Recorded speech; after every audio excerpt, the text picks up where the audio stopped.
welcome to episode 5 of the Triple Takeover Toycast, a new regular podcast about Transformers and occasionally other vintage and related toy lines from the 80s and 90s.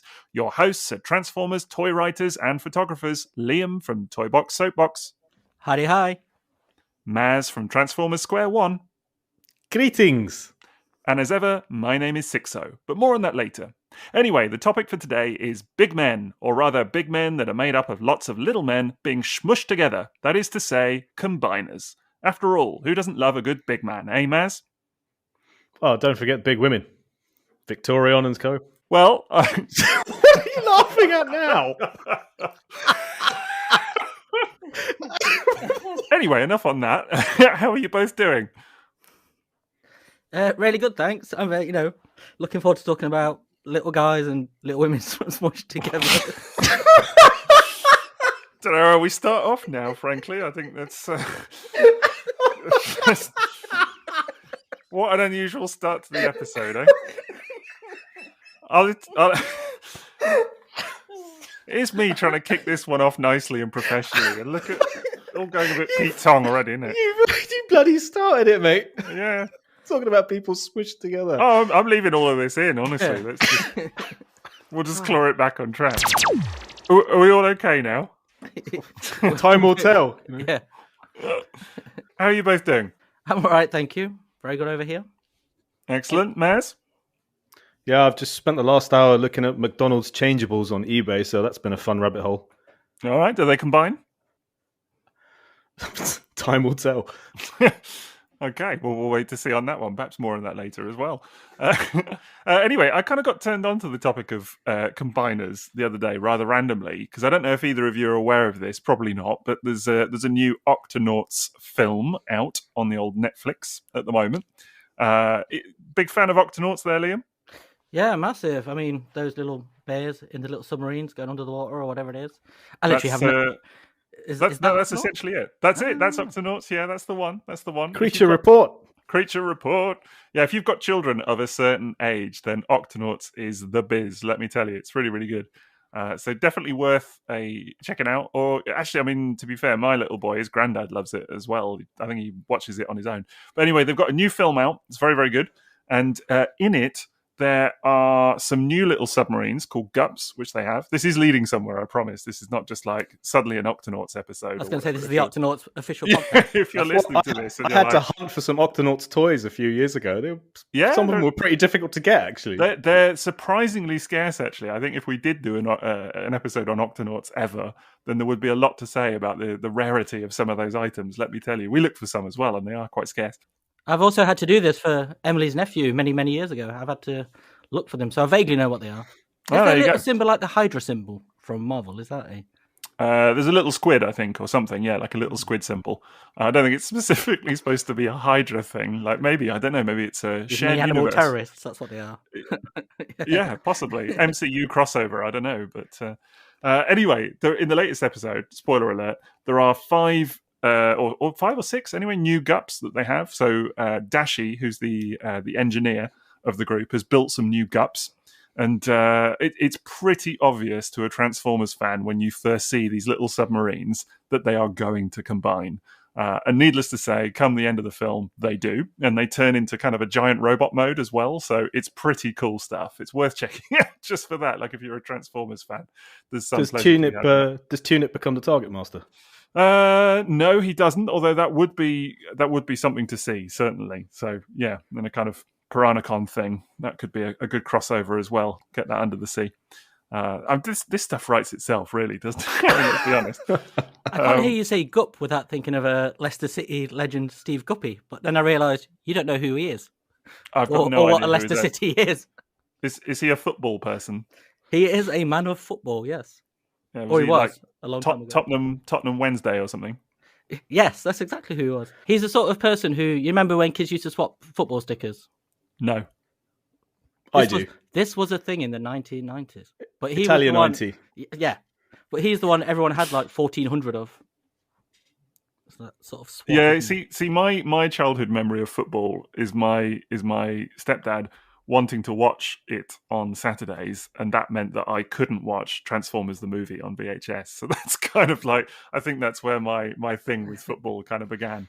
Your resentment. A little bit. So yeah, it's just a little bit like taking me away from Transformers time. But so anyway, yeah, Octonauts, all of that. It just got me thinking about, it's funny because I think in some ways Combiners have kind of permeated the consciousness beyond Transformers now. I mean, it's not obviously just a Transformers thing. There are plenty of franchises out there, Power Rangers, whatever, with big combining robots. I'm sure people have others in mind as well. Someone is screaming Voltron, aren't they, right now? People are going to be screaming Voltron, of course, and rightly so, perhaps. But I do think Gattiger, Microman, Diaclone. You're just doing it for them now. This is like, there's like 3 people screaming those ones. leave it for the comments section. It's all good engagement, right? Like that's the secret. But it did occur to me that the Transformers is quite unique in many ways. Like there's lots of unique ways that Combiners have been done, and there are obviously just your classic, 5 little men become a big man scenario. There's all of that. But then there are some really kind of weird and wonderful ways that it's been done as well. And what I do like in Transformers is that they have kind of blown up the concept a little bit and kind of turned it on its head a few times over the years. And it's not just G1. It's, been done many different ways. So I think when we were talking about it, I know we just did gimmicks as like our first episode not so long ago, but it just seemed like actually there was a lot more to kind of go through with this a little bit and kind of really unpick what makes a great combiner. So I guess maybe a good place to start, lads, is how do you define a Transformers combiner? I guess it's toys that attach together in some way to create another entity. And I know a lot of the time when we talk about combiners, we're thinking of a combined robot, but of course there are combined vehicles as well. But I don't think if even the word culture is appropriate, but culturally we don't look at... actually, maybe I'm wrong. I'm thinking that combiners doesn't apply to non-robots, but then we've got Micromaster Combiners. Yeah. And I'm not talking about the Japanese 6 combiners, but just Micromaster Combiners sold that way. Yeah, you're right. Well, they're called Micromaster Combiners, and they're just 2 little Micromasters that just stitch together to form one vehicle mode. Like Astro Squads and the like. Yeah, exactly. Those little guys, and they're really, really cool. But there are others as well. There's like Big Powered, which is another Japanese one, fine. But that's 3 regular bots that only combine in vehicle mode. They don't combine in robot mode at all, so they're not a traditional combiner that people might be thinking of. But does that count? I don't know. I guess if the individual mode, if it has a combine mode and the combine mode by itself isn't a thing, it needs the others to form a thing. Like if you think about the limbs, like if you just have a combiner limb from a Scramble City bot in combined mode, it doesn't really look like anything. Maybe just a squished version of the plane with a peg sticking out. But once you attach it to the whole, it's an arm. So maybe the combiner needs... It's not just like 3 toys in their normal modes, then stuck together. Yeah, it can't exist on its own. Not like the Duocons, though. We're not classing them as combiners. Well, that's just one dude, though, isn't it? That's like flywheels. 2 vehicles, though, isn't it? They still have to combine to become something else. That's true. That's funny because in was it Power of the Primes when we got Battle Trap? That was actually 2 separate robots, wasn't it? Yeah. Oh, was it right? Is that right? I didn't know that. You think you stuck one's head up the other one's not head, and it became Battle Trap. But then on their own, they had their own names as well. Not Battle and Trap, I presume. No, but the words Battle and Trap. Yeah. Oh, so it was like a slam dance thing where it's like what is it? Exactly. Grand Slam and Rain Dance, and then together they're Grand Slam. And that's like those robots in disguise crash combiners. So, they have an individual vehicle mode and an individual robot mode, but then also when you connect them, they flip. By the way, M.A.S.K is a crash combiner. Just thought I'd drop that in there. That's true. Man, he just gets better and better, doesn't he? Yeah, he's that versatile. You wouldn't think seafood could be that versatile. Where were you when Hasbro was selling this toy? You would have just sold millions of your own. We're not even 15 minutes into this episode, and Maz has got M.A.S.K in there already. Can I just say? I mean, it's on topic. It's a new record. Honestly, it's just absolutely insane. There are people I noticed on Twitter buying M.A.S.K toys now by the caseload, just trying to keep up. You've with started this a panic buy. That's what you've really done. has. there's some bisque seller on eBay going like, "Oh, I didn't expect such a rush." Honestly, that might explain the prices. Actually, I did see on the BBC News on the little ticker the other day they were warning of a global bisque shortage, and I think it's your fault, Maz. You sure they weren't just talking about the soup? I think they've just cottoned on to you just buying them all, just trying to find one in the most perfect condition. I am relying on the delay between recording and release of these episodes to finish my bisque collection before it gets out of hand. But no, it's a good point. It's funny because when I was just kind of reading, doing a few notes and stuff for this episode, I haven't even considered those RID 2015 combiners or like the Autobots, what they do, like the way that they combine. But that was really unique in itself. And then, but those are like the Japanese dyno cassettes from G1, whereas they have a dyno mode and a cassette mode, but then you combine them to form just like Grand Slam and Rain Dance. I mean, do you call that a combiner? Would you call that? Yeah, obviously I mentioned them before, but I had them on my list of like, is that a combiner or not? I mean, it's a good question. I don't know because they were only ever sold as one release. You couldn't buy them separately, Grand Slam and Rain Dance, or Beastbox and Squawk Talk, the Decepticon equivalent. You could only buy them as a set. So does that make a difference? I don't know. Like in some ways, like with Battle Trap, I wouldn't think of that as a combiner, the traditionally G1 version, I guess, because it's just one dude in my mind. And I guess, if I'm honest, I never thought of the cassettes as combiners either, but I think some people probably would. I think so, because that mode that they go into when they combine is a nothing by itself. But once it connects, it's part of a third mode that it cannot achieve by itself. I guess fictionally, it's got a different name as well, doesn't it? It's no longer Grand Slam. What is it? Rain Dance and Grand Slam. It's Slam Dance. So it's a new name for a kind of a new entity, if that sort of makes sense. Yeah. So the same way RID did it as well. So the two, I think it's for example, Optimus Prime and Strong Arm becomes Prime Strong when they connect. So here's one for you. What about something like, for example, God Jinrai, who obviously then combines with God Bomber, who, is a non-sentient drone. So presumably, God Jinrai is still the one in control. Does that count as a combiner? Or is that different somehow to something like Revenge of the Fallen Optimus Prime, who combines with Jetfire, who then kind of forms all his little jetty parts and what have you? Is one of those a combiner and one not, or are they both combiners, or what do you think? I'm just along this line of reasoning. I think there's also a distinction in the fandom if the separate elements of the combiner are quite strong personalities and recognizable characters by themselves. Yeah. So if you think of like Victory Leo and Star Saber, they're pretty big on their own, but then also they make Victory Saber. But I don't think anyone ever considers that a combiner. That's that's what I was wondering. But in some ways, I don't think of that as a combiner, because I guess it always struck me that in Victory Saber, that Star Saber was somehow still in control. Do you know what I mean? That he was, and that Victory Leo almost became kind of like a power up to Star Saber, if that makes sense. And I guess that's how I always saw God Bomber with Jinrai as well. But yeah, and it's a good distinction, because of course you're right, and maybe there is something then where like two robots come together, but one of them is still the dominant one, whereas actually in more traditional combiners, it's like a melding of the personalities to form a new entity as such.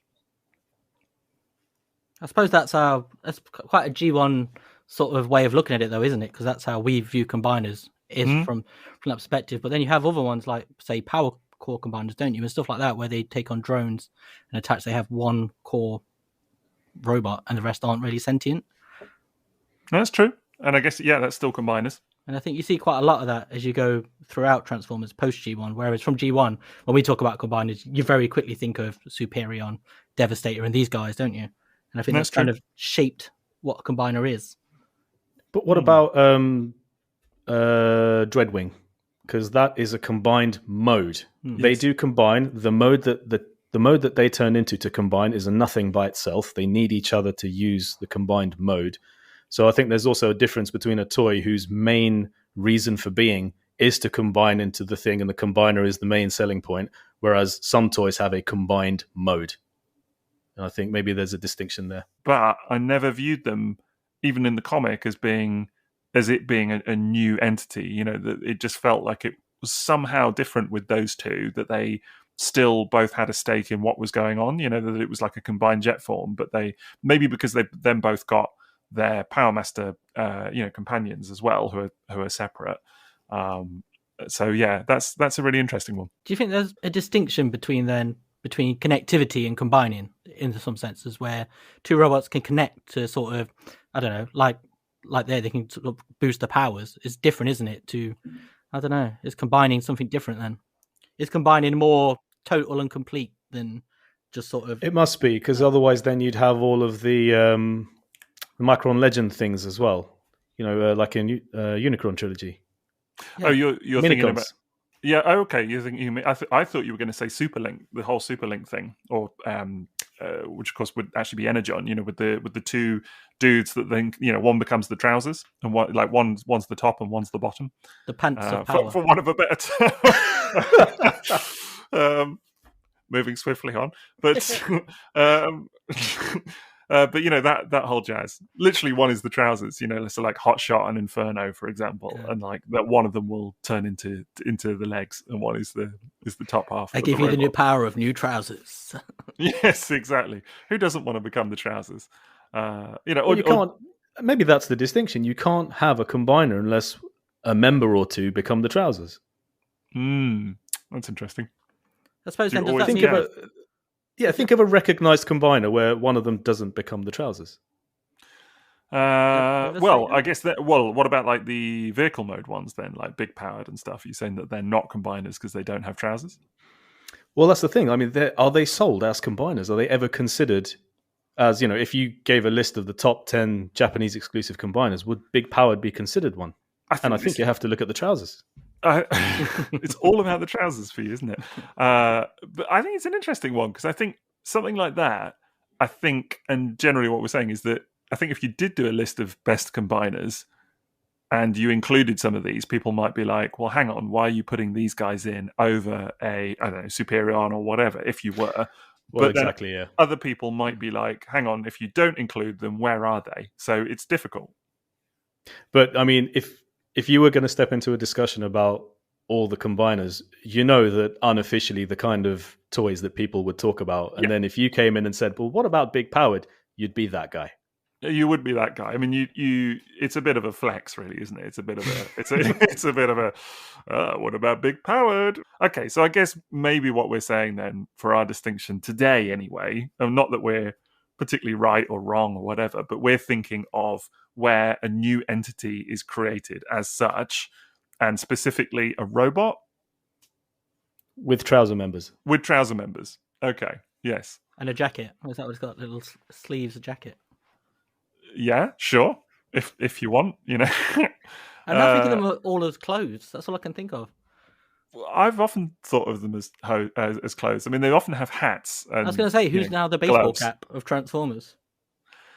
For me, actually, the really amusing ones are some of like the Micromaster Combiners. Where you have six little guys becoming a little big guy, and inevitably, and one who has to be at the back. One is at the back. One is the butt part. Let's be honest. There's always one who forms the arse cheeks. Let's be honest. It's an unfortunate job, but one of them has to do it. They are literally the bum bot. Yeah, and they're not required either, really, are they? No, you need the other five for sure, because they're the legs and the arms and all of that. And then one just chills out at the rear. Yeah. The inanimate chest plate gets more of a starring role than the guy at the back. It's unfortunate, and they don't really have a defined place either. Like they just kind of curl up on the back. There's never a definitive transformation for them. You're always like trying to search pictures of these things from the rear on the internet of like, well, how do other people pose that little guy at the back there? And it's never definitive. It's never really shown in the instructions either. It's like, just stick them in the back. It's fine. The Transformers will return after these messages. So I guess on that basis, it might be worth starting at the top. Now, Maz, I know you've got a few things to maybe say about Diaclone in this regard. Oh, I do wish I had prepared better than searching McDonald's changeables on eBay for this episode and getting GMT +1 completely wrong.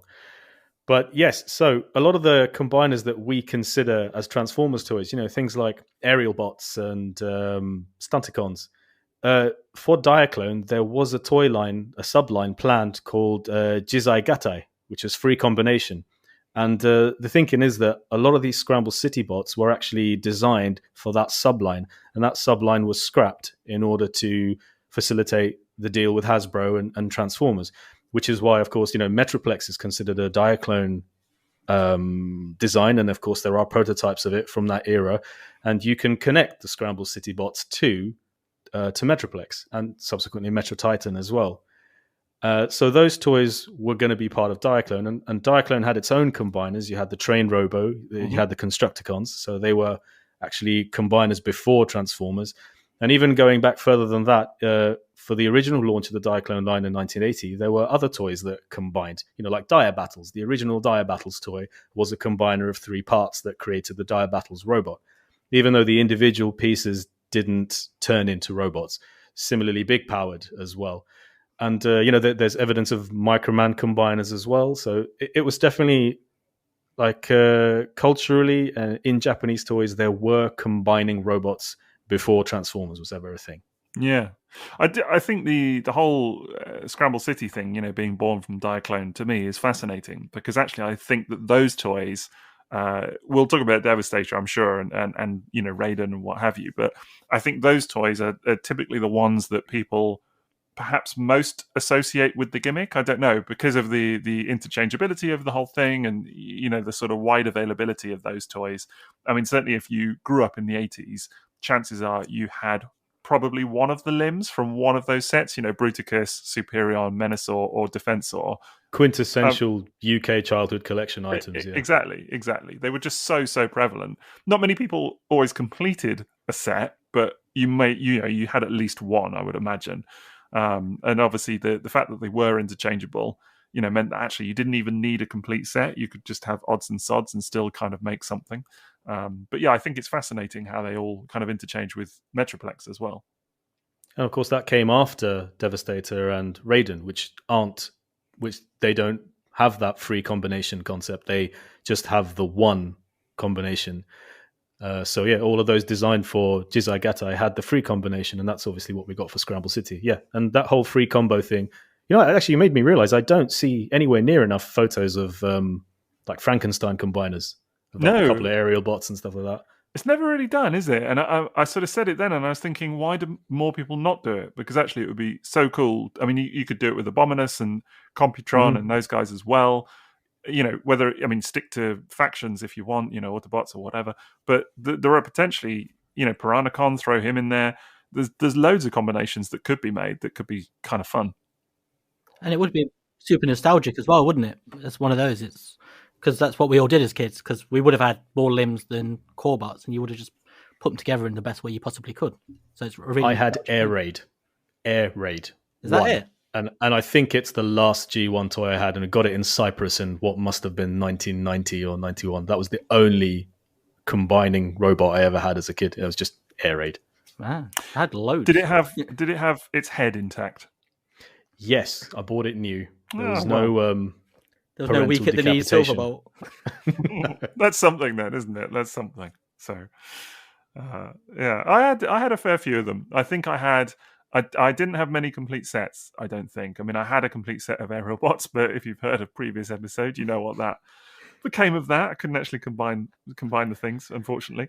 But I know I had one of the Stunticons. I think it was Wild Rider that I had, but I don't think I had any others. I know I had Onslaught for sure, and I had Hotspot, but I don't think I had necessarily any of the limbs. You were just asking why we don't see many pictures of G1 Scramble City bots with mixed up limbs. I mean, from my experience, when I post a picture of a G1 combiner, I usually go by the instructions as to how to put it together, because I like representing it how the toy was intended by designers, maybe. And even then, if that doesn't match up to how other people combine them or how it looks like in the animation, I do get comments like, oh, you've put that guy in the wrong place. Oh, sure. So even though there's the whole free combination thing, people have really set ideas about what a combiner should look like, let alone starting to mix it between other G1 combiners. It's actually a hilarious point to me because everybody, or certainly most people, most Transformers fans know the term Scramble City, which of course is the kind of, to describe the gimmick that actually you can mix and match all the limbs and mix them up and whatever else. But if you do that at any point, people will point out that you've done it wrong, which is kind of hilarious somehow. That it's just taking away that whole gimmick. It really says something about us as fans, about how we like to see things done a particular way.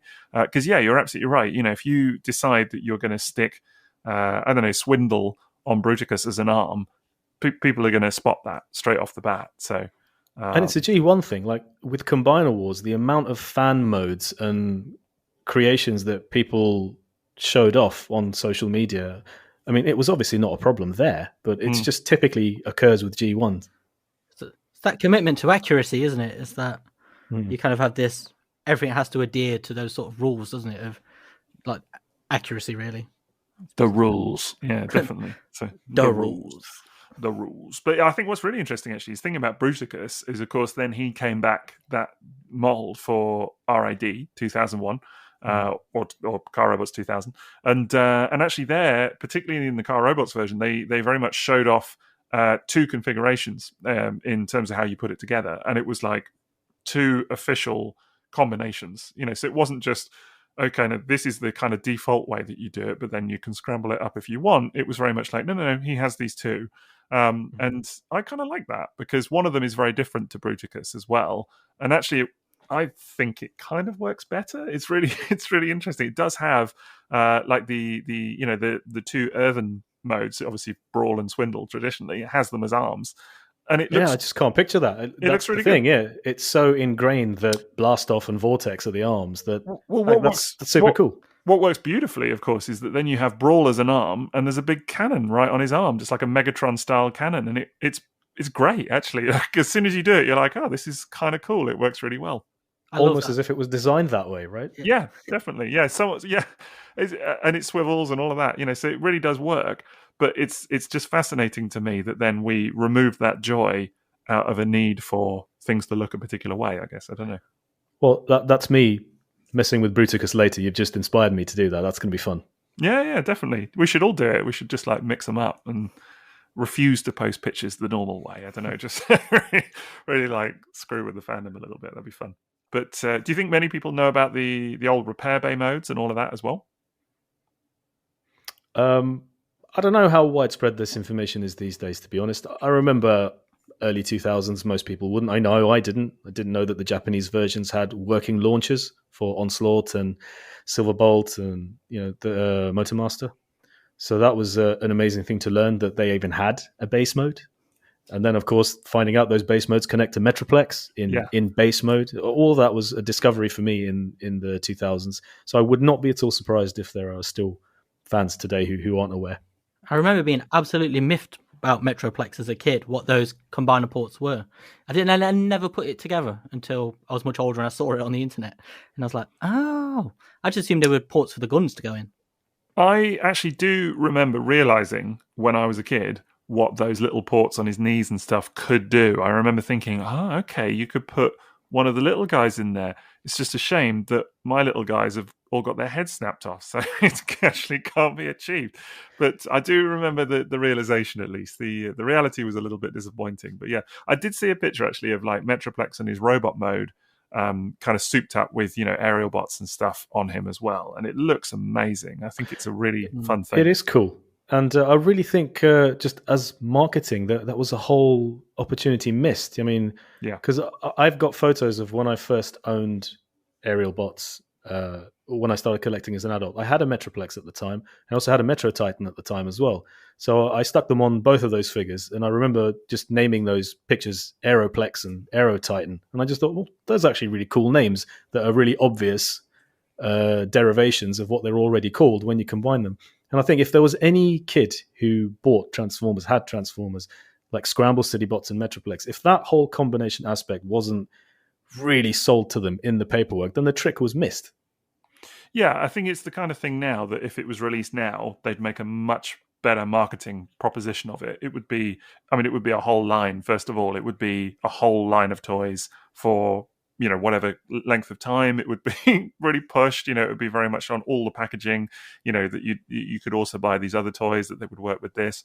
Whereas, then it's mad to think that actually something like the base modes for Hotspot and Silverbolt interconnecting with Metroplex, it's mad to think that is like a niche piece of knowledge even today in the fandom, that like people have those toys and don't even realize it can do that. It just seems bizarre to me. Why do you think it was left out?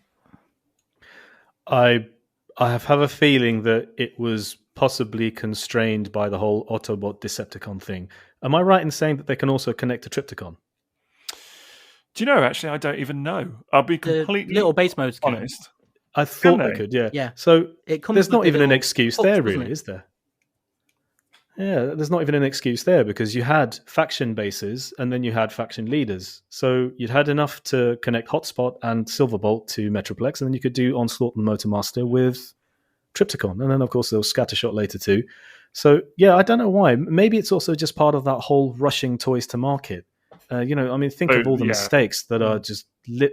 I just love that Octane's box still has the Kodak box underneath in the photograph that was propping up the toy in the stock photography. Well, you think about 86 especially, they were just absolutely gunning for it, weren't they? They were just like, let's get this stuff out to market ASAP. They were like, anything, just get it on shelves. And you can see that in the variety, but also the size of the toy line in 86 as well, just how much it boomed. They were like, just get this stuff out. So you could say it was a combination of factors. Moving on. I get the treatment this week. Yeah, exactly. You got didn't have to scramble for that one, did you, Matt? Oh, God. Yikes. Joining in. Dear, oh dear. People are logging off now. They're just like, that's it. They're unsubscribed. Speaking of those Scramble City guys, though, it's also worth noting that in the UK, they were quite distinctly called special teams, weren't they? Yes, I was going to say that, yeah. And a lot was made of it, actually, in the comics, especially, the special teams and all of that. It was, like, really bigged up as such. The magical team set. Yeah. It's really interesting. Do you know, that's really made me think now about Trypticon. It's funny, because Trypticon for me is a relatively recent acquisition. I never had one as a kid, never experienced one before. So I never even, and I haven't actually really sat and got to grips with the base mode ever. Like, I've transformed it a few times over and kind of gone, that's fun, that's nice. What kind of person owns a toy that's got a base mode like that and then doesn't transform it? I have transformed it many times. I have transformed it with my boy as well, and he enjoyed it a lot, but there wasn't a lot of time. How's that Matt's going, Matt? I was just leading him. I was setting him up for that. Do you know, I'm surprised I missed that one, but how is it going, Maz? I'll let you know when it happens. I actually have transformed mine, and with the little one, there wasn't really much experimentation of including other toys going on and whatever, and seeing how they combine. But I'm definitely going to give it a go now. Yeah, that's going to be so much fun with Micromasters as well. Just populating that extended base mode is just going to be brilliant. And that's kind of what I was talking about in episode 1 with how cool base modes are. I'm looking forward to hearing how that goes. Yeah, you know my feelings about base modes. Well, how do you rate the ones on the Scramble City leaders then? Like, as far as I'm a huge fan of Hotspot's little repair bay mode. I think that is super cool. I think it's really, really nice. I like the others, actually. I mean, I like that they come with little ramps, apologetic or non, but they're really cool. So like the fact that Onslaught has his little ramp that you can kind of ram in between his legs and stuff. I think it's a nice little feature. And I think it's cool. It's funny, actually, thinking about it, because I wonder how many kids really made the most of that. You've got this whole accessory in the box, this ramp, that probably actually for a lot of times just kind of went, kind of fell by the wayside almost. So that's what I mean. Just it didn't seem to be so obvious. And speaking of special teams in the UK, did any of you ever have that special teams poster? Yes. That's such a beautiful piece of work, isn't it? And it's something I didn't have as a young'un, and I only got it off eBay a couple of years ago. And I was so inspired by that whole thing that, I mean, when we were doing the Great Cybertronian write-off, #GCWO, check it out, it was almost based entirely on the design of that poster. The fonts, the layout of the different boxes and, text boxes. And I mean, we've even gone so far as to call this podcast a special teams toycast. So for those of us who grew up in the UK, and even for me who didn't have combiners or Scramble City bots as a kid, I'm still inspired by that, finding out as an adult about it. I can only imagine kids who had these toys. It's a real signature part of the UK Transformers experience, isn't it? It was growing up. It was such a big, because it was all over the comic as well, wasn't it? And things like that. It was always the special teams and that whole promotion. Yeah, it was a major part of it, and I think it really kind of stood out as its own thing. And I think those toys, and they're in fiction and everything, they always seem kind of legendary as well. Maybe because they weren't in the 86 movie and everything as well. I don't know. Maybe that kind of set them apart a little bit somehow. But it was really, really interesting. But yeah, I think they were kind of legendary at the time for sure. Yeah. And I think as well, because you're collecting 5, it's a collection within a collection, isn't it? You aren't just collecting all of the toys. You're kind of going off on a little diversion to then go and get this, to build this extra robot out of 5 other little dudes.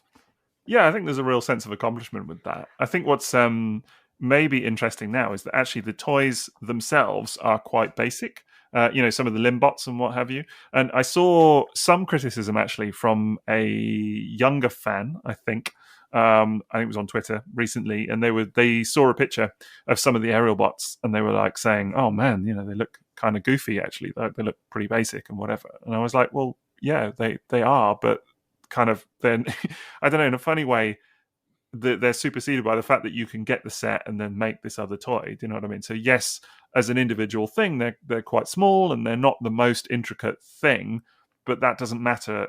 I never complained about any like Wild Rider or whatever. Never really fussed me as such.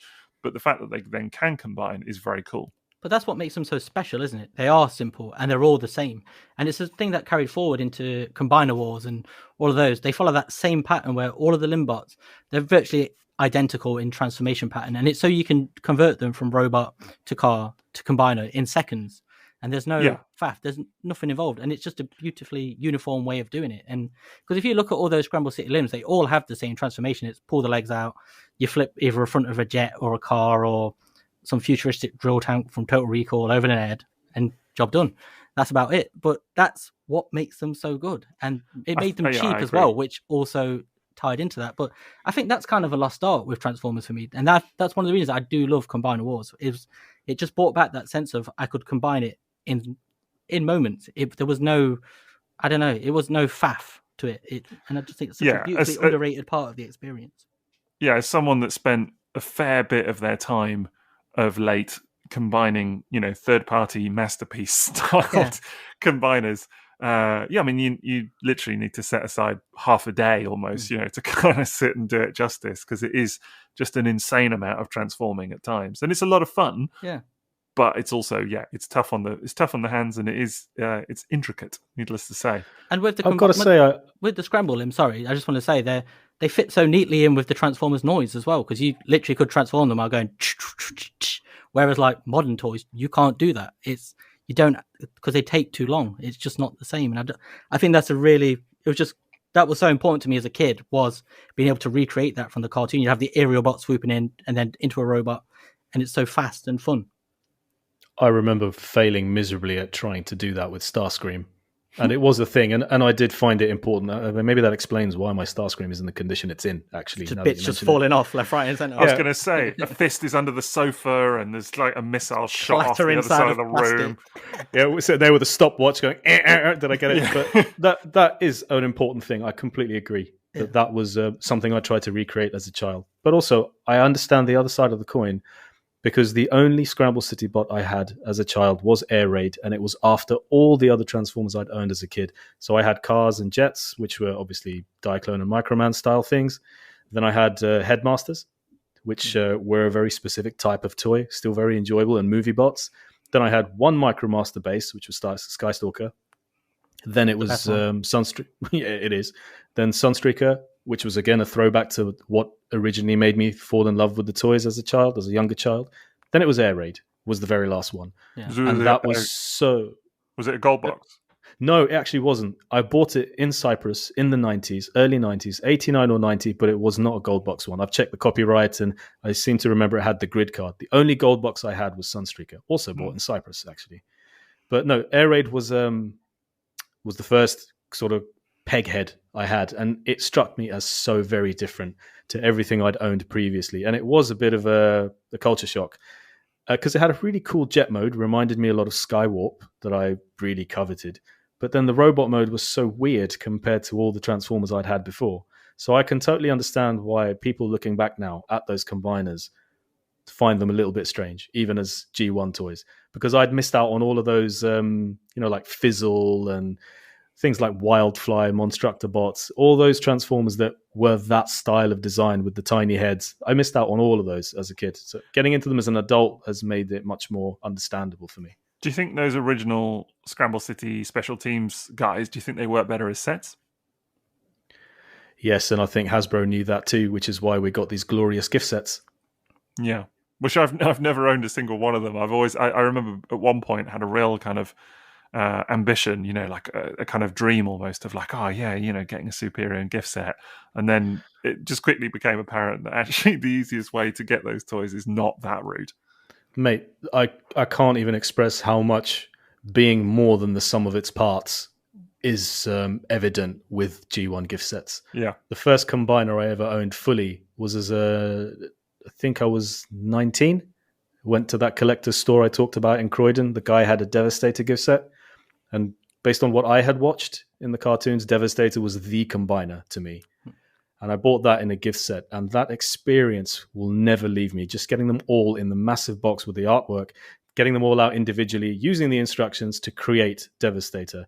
But then, of course, I realized that many children, their parents would have bought them an entire line of combiners as singles. Yeah. So it wasn't like buy one week, buy one. Not everyone had that experience. Some people just got the whole lot as one. That was pretty much mine. Was each week for like a month, it'd be when we go shopping, you'd get one, you'd get a limb, and you'd pick it, and then you would pick the team, wouldn't you? You're like, which one am I going for? Is it Protectobots or Bruticus or whoever? I think the only one I ever had in the gift set was the Stunticons, but I had them as singles as a kid. But that was much later, and I remember getting it off a friend. He said his mate had found two box sets in the loft. One was Superior and one was Devastator. And he was like, he'll sell you one for 50 quid. So I was like, I'll have Devastator. I've never owned that toy. It turns up and it's actually the Stunticons. And I remember I couldn't enjoy it because I was so disappointed that it was the wrong toy. But not only that, was if I'd have said Superior, because I've never owned Silverbolt, is the only one of the torsos I've never owned. And so on all points, I was really gutted. And I've never forgiven him. I love you, Nick. I've got to give you a story about UK Stunticon gift sets, and I heard this from an ex-dealer in the UK. He was also called M.A.S.K. You can imagine how confusing that was when I was helping him on his stand at a toy show. He once found a case box of UK G1 Stunticon gift sets that were originally, I think it was Great Ormond Street. It was given to them for free to be given out to children at Christmas. And not all of them got given out, and he actually found some of the stock that hadn't been given out. I mean, as far as toy provenance goes and being storied items, how amazing is that? That's Although it's kind of sad that they didn't get to fulfill their purpose in some cases. Hopefully, all the kids got them, and these were just leftovers. That how could there ever be more Menasors than required, though? Yeah, definitely. But that was an amazing story. Finds like that could be made. It is really interesting, I think, because I guess growing up, for me, it was so much about, collecting them individually. And even though I was never very successful as a kid at actually kind of making it to big man status, and kind of get them all together. But You'll get there. I'll get there eventually. You've made up for it. Yeah, exactly. Got to keep trying. But I do like. You need a trouser member. Yeah, I don't know what to say to that, honestly. But I do think that there's something really appealing about the gift sets as well. And I guess now it's kind of the same like with some of the modern ones as well. I mean, there's no greater thrill than something like that Unite Warriors or Combiner Wars Devastator, for example. Getting that as a gift set, for me, that was a real thrill. People really knocked that set. And coming back to what you were saying about Combiner Wars, Liam, but actually for me, I was amazed by how great that set was, and I don't think it would have been the same actually experiencing all 6 of those toys individually. There's something with those 6 that really they are more than the sum of their parts, to kind of coin a phrase. And the combined mode is amazing. And actually, although there are flaws on the 6 individual robots, I feel like I can easily forgive them for the kind of shared general engineering and how it kind of all comes together as a kind of cohesive whole.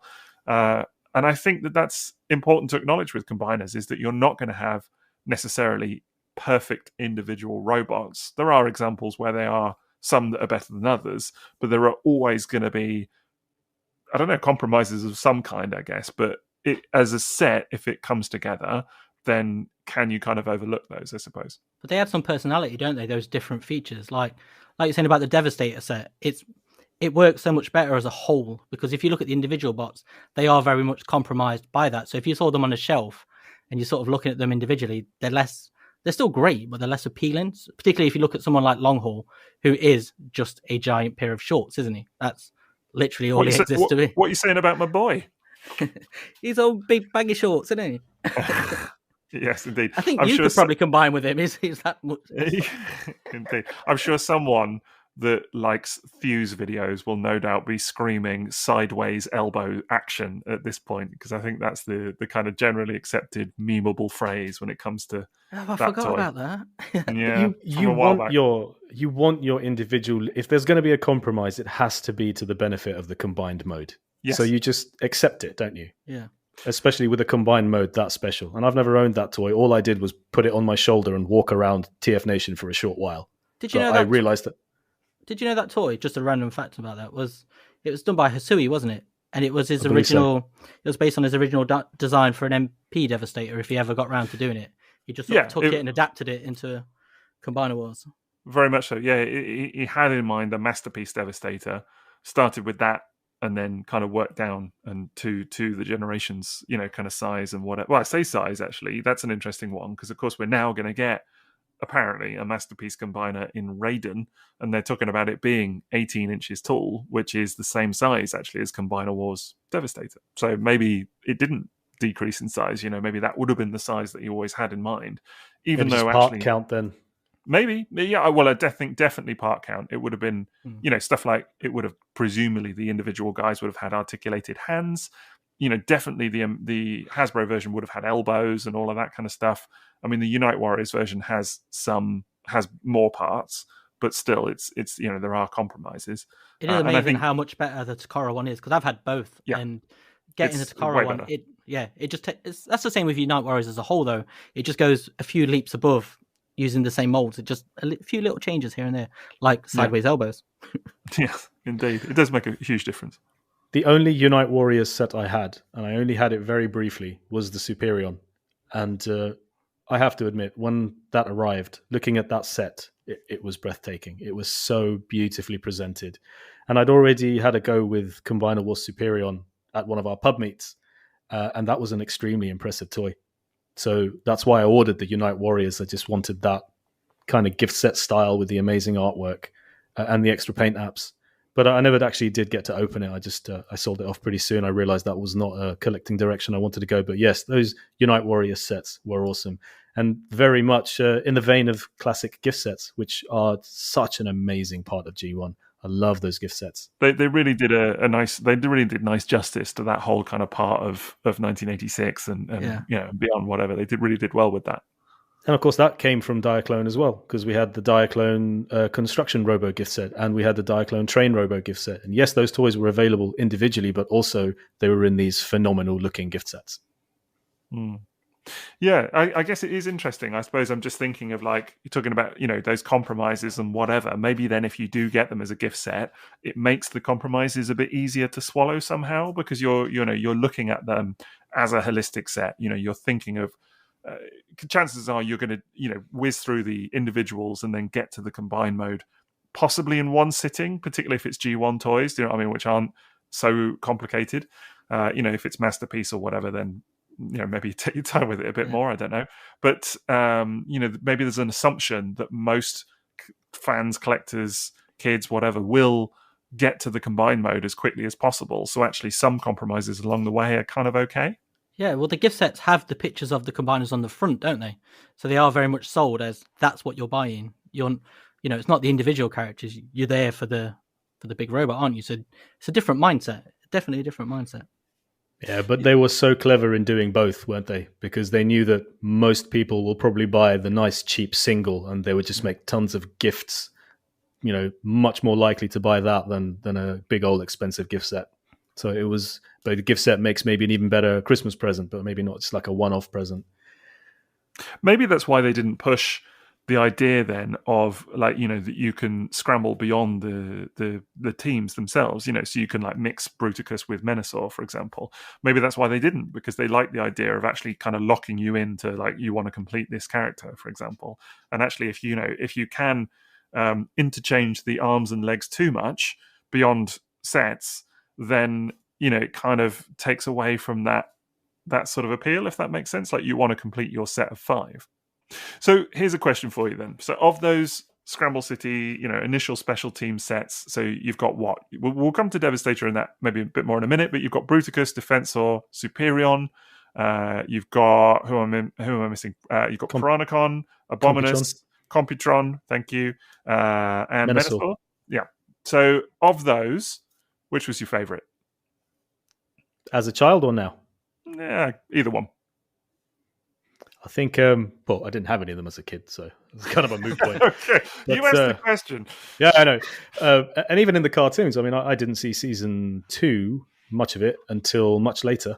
So, I would have had Transformers the movie. The only one I saw was Devastator. And then, we talked about DJ Cat not so long ago. That's when I got to see the ones in season 3. So I can only really speak from an adult collecting perspective. Right now is when I own the proper combiners. I never really went after them, even as an adult collector. There was one combiner I went after as an adult collector, but I want to save that story for later because I think that deserves its own segment. Okay, and that's not my story entirely, but just that toy. Built that up. I'm excited for that. Oh wow! I'm can't wait for later, man. But I mean, I have Computron, I have Abominus, I have Superion and Defensor. I don't yet have a complete Menasor. And I'm really surprised about the one I like the most, and it's Superion. And my whole period in this fandom, Superion was always kind of mocked because of those crazy thin legs. But so many people pose it wrong, and they don't flex up Silverbolt's thighs so that he's actually got really super long legs in the way that they pose him. Yeah. And he's a bit like a flamingo. But when I first combined that toy about 4 years ago or 5 years ago, my first ever experience with a Superion, I was blown away, man. It's just such a pretty toy. It's beautiful. It's an amazing head sculpt that sort of gets lost in the entirely black plastic look of Superion's head. And the really lovely gold chrome on him as well. When combined fully and the right way that the instructions imply, I'm really blown away by Superion. I still am. And I still think that my photos of Superion always do better numbers on social than the photos I have of Defensor and Computron and Bruticus and Abominus. Just there's something about Superion. I love the way he looks. It's a really interesting one. There's something that works about the set as well. The fact that they're, and it sounds silly, but they're all jets, and it's kind of quite pure in its concept in that way. And it's a bit different for Autobots as well. And yeah, but I do agree. I think the chrome and everything on that combined mode is amazing for sure.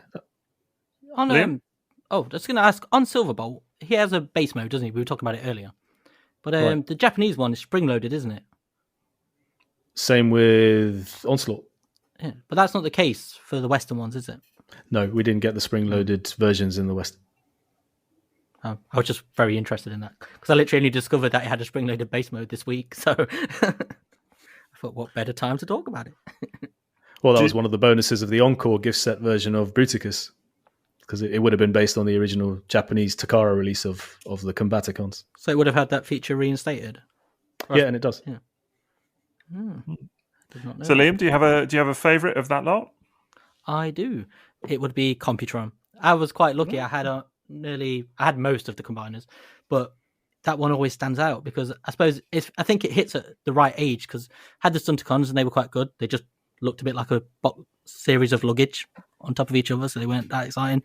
But Computron, man, it's just lots of different spaceships, spacey vehicles, a drill tank, and it's just so much more varied than the other ones, I think, because they're all cars. Tron Bike, there we go. Amazing head sculpt on Computron. Yes. And Scattershot has that strange cannon, but there's obviously a feature there which I never knew what it was meant to be as a kid. You know how it's sort of spring-loaded, opens up, looks a little bit dicey, but strange placement on that one. Sometimes, very suggestive toy. But yes, he's got a large cannon. Yeah, but I think out of all of those sort of, I don't know if you go maybe pre-86 or 86 and before.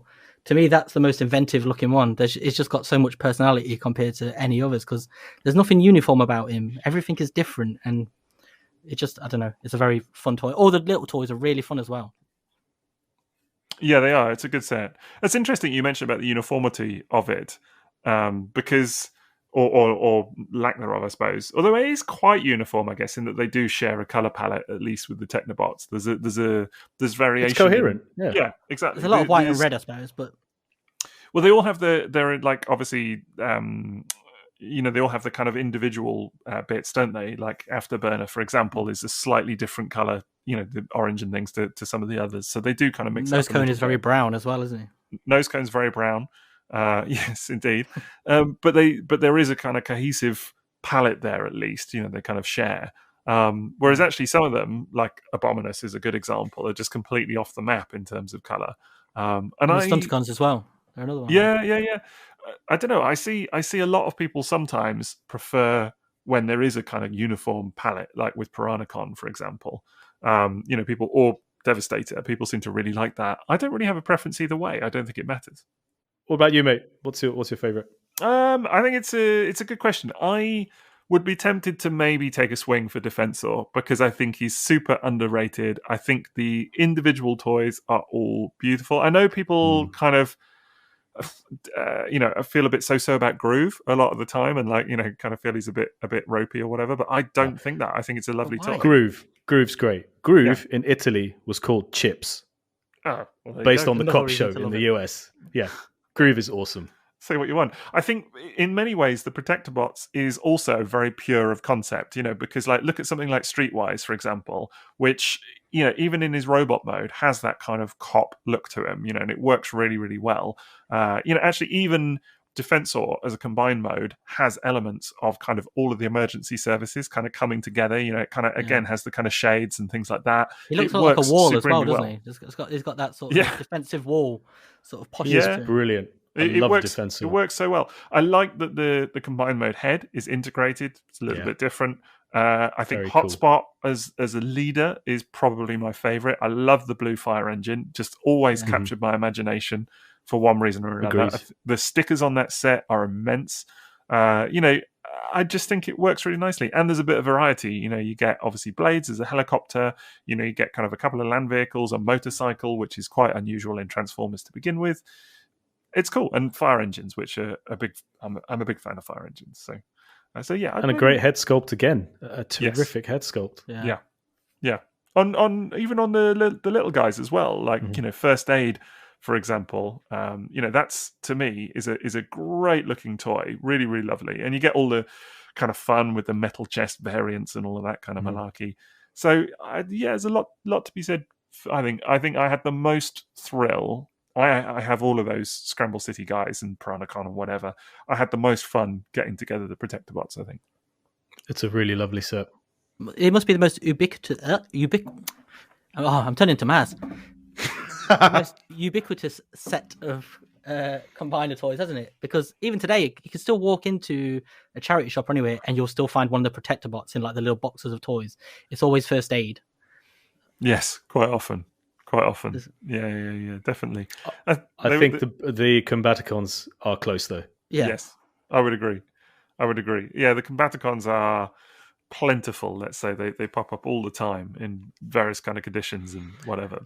And they're still so obtainable in fantastic condition if you don't mind buying gold-carded versions from the classic era. Which is what I did, was, what I did. And you can literally get, all of the gold card versions for next to no money, actually, even sealed. So, but we were talking about experiencing the combiner instead of the limbs, especially when sold as a gift set. For me, there's been no more enjoyable way to experience the individual bots than stickering them. because stickering Bruticus and stickering Abominus really made me focus on those individual bots, and they got the credit they deserved, I think, in terms of an experience. They didn't just go straight into combine mode and into the display and photograph that way. I got to experience each one individually and got to know them a little bit, and now I recognize the sticker sheets for each one. So I definitely think that really helped making me appreciate the individual guys. Yeah, I could see that actually. I think I had a similar thing with the Terracons, because I'd only ever owned Ripper Snapper, I think, who it only occurred to me recently. I think I did tweet about this, that I think I was, only a couple of years ago that it occurred to me that that's a pun on whippersnapper. It just never, I don't know why that had never, anyway, it's a silly thing. But I think going through, I'd only ever had that one toy, and going through the set and stickering them up, Cutthroat, all those guys, definitely I would agree with you. It just kind of allows you to appreciate each one rather than just going, jam them into Abominus quick. So yeah, it does make a difference for sure. That's why those reissues are so great. Reissue Devastator, reissue Bruticus. It makes such a difference to be able to experience it that way fully. What's your, just kind of going back, I guess, then to Devastator, just briefly, because of course he's, in many people's eyes, the kind of, I suppose, the grand poobah of combiners in Transformers. What's your take then on him versus some of the Scramble City guys? Because they're very different, and it's interesting that we talk about the flexibility of Scramble City, but actually people in some ways don't kind of want that. They want them in a particular configuration, whereas Devastator is set, but it, more cohesive in color scheme, but also more individual, more asymmetrical in many ways in terms of how it comes together. Do you guys have a preference? Oh, Devastator wins hands down for me. You asked the question in the 1984 episode who we felt was the best color scheme change from Diaclone to Transformers for 84. Surely overall there can't be anything better than the way Devastator got his colors as green and purple through and through, from the very mix and match yellow, orange, red, blue of the two Diaclone versions. Devastator is a superb combiner. I love that all the members are the same size. I love that the combine mode has so much of those vehicle construction elements visible in combined mode. I love that he's asymmetrical, because every single corner of him has huge amounts of character. And I think that's reproduced really well in Bruticus as well, with the shuttle nose, the cannon on Brawl, and the blades of Vortex. I think they do that really well with Bruticus as well. And of course, Onslaught's cannons up at the back. Yes. And I think Devastator is absolute perfection as far as combination goes. And I love how he combines as well. It's added variety. But yeah, you don't get the interchanged limbs, but it's amazing how little I care about that because of how good Devastator looks and is to play with. I kind of agree, and as I say, actually, it's interesting that people always cite the interchangeable limbs as a nice feature, but then actually don't use it. So maybe it's a bit redundant. I don't know, but yeah, I like the feet on Devastator. I think that's kind of my favorite part of the whole bit. Yeah, Transformers the movie. Yeah, well, in Transformers the movie, when he's forming, I mean, that's just perfect, isn't it? It's amazing. It's Scrapper and Mixmaster, and then they just pile on top. It's just. And it makes the toy better. You just enjoy it even more.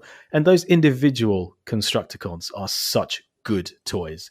Bone Crusher, Hook, and Mixmaster especially. Like, did you with Hook? Is it Hook I'm thinking about? Yeah. If you just pull him apart the way you're supposed to for transformation, he just becomes like an articulated little crane truck, which can actually turn. And Bone Crusher has one of the most fun transformations of any Limbot across any G1 combiner.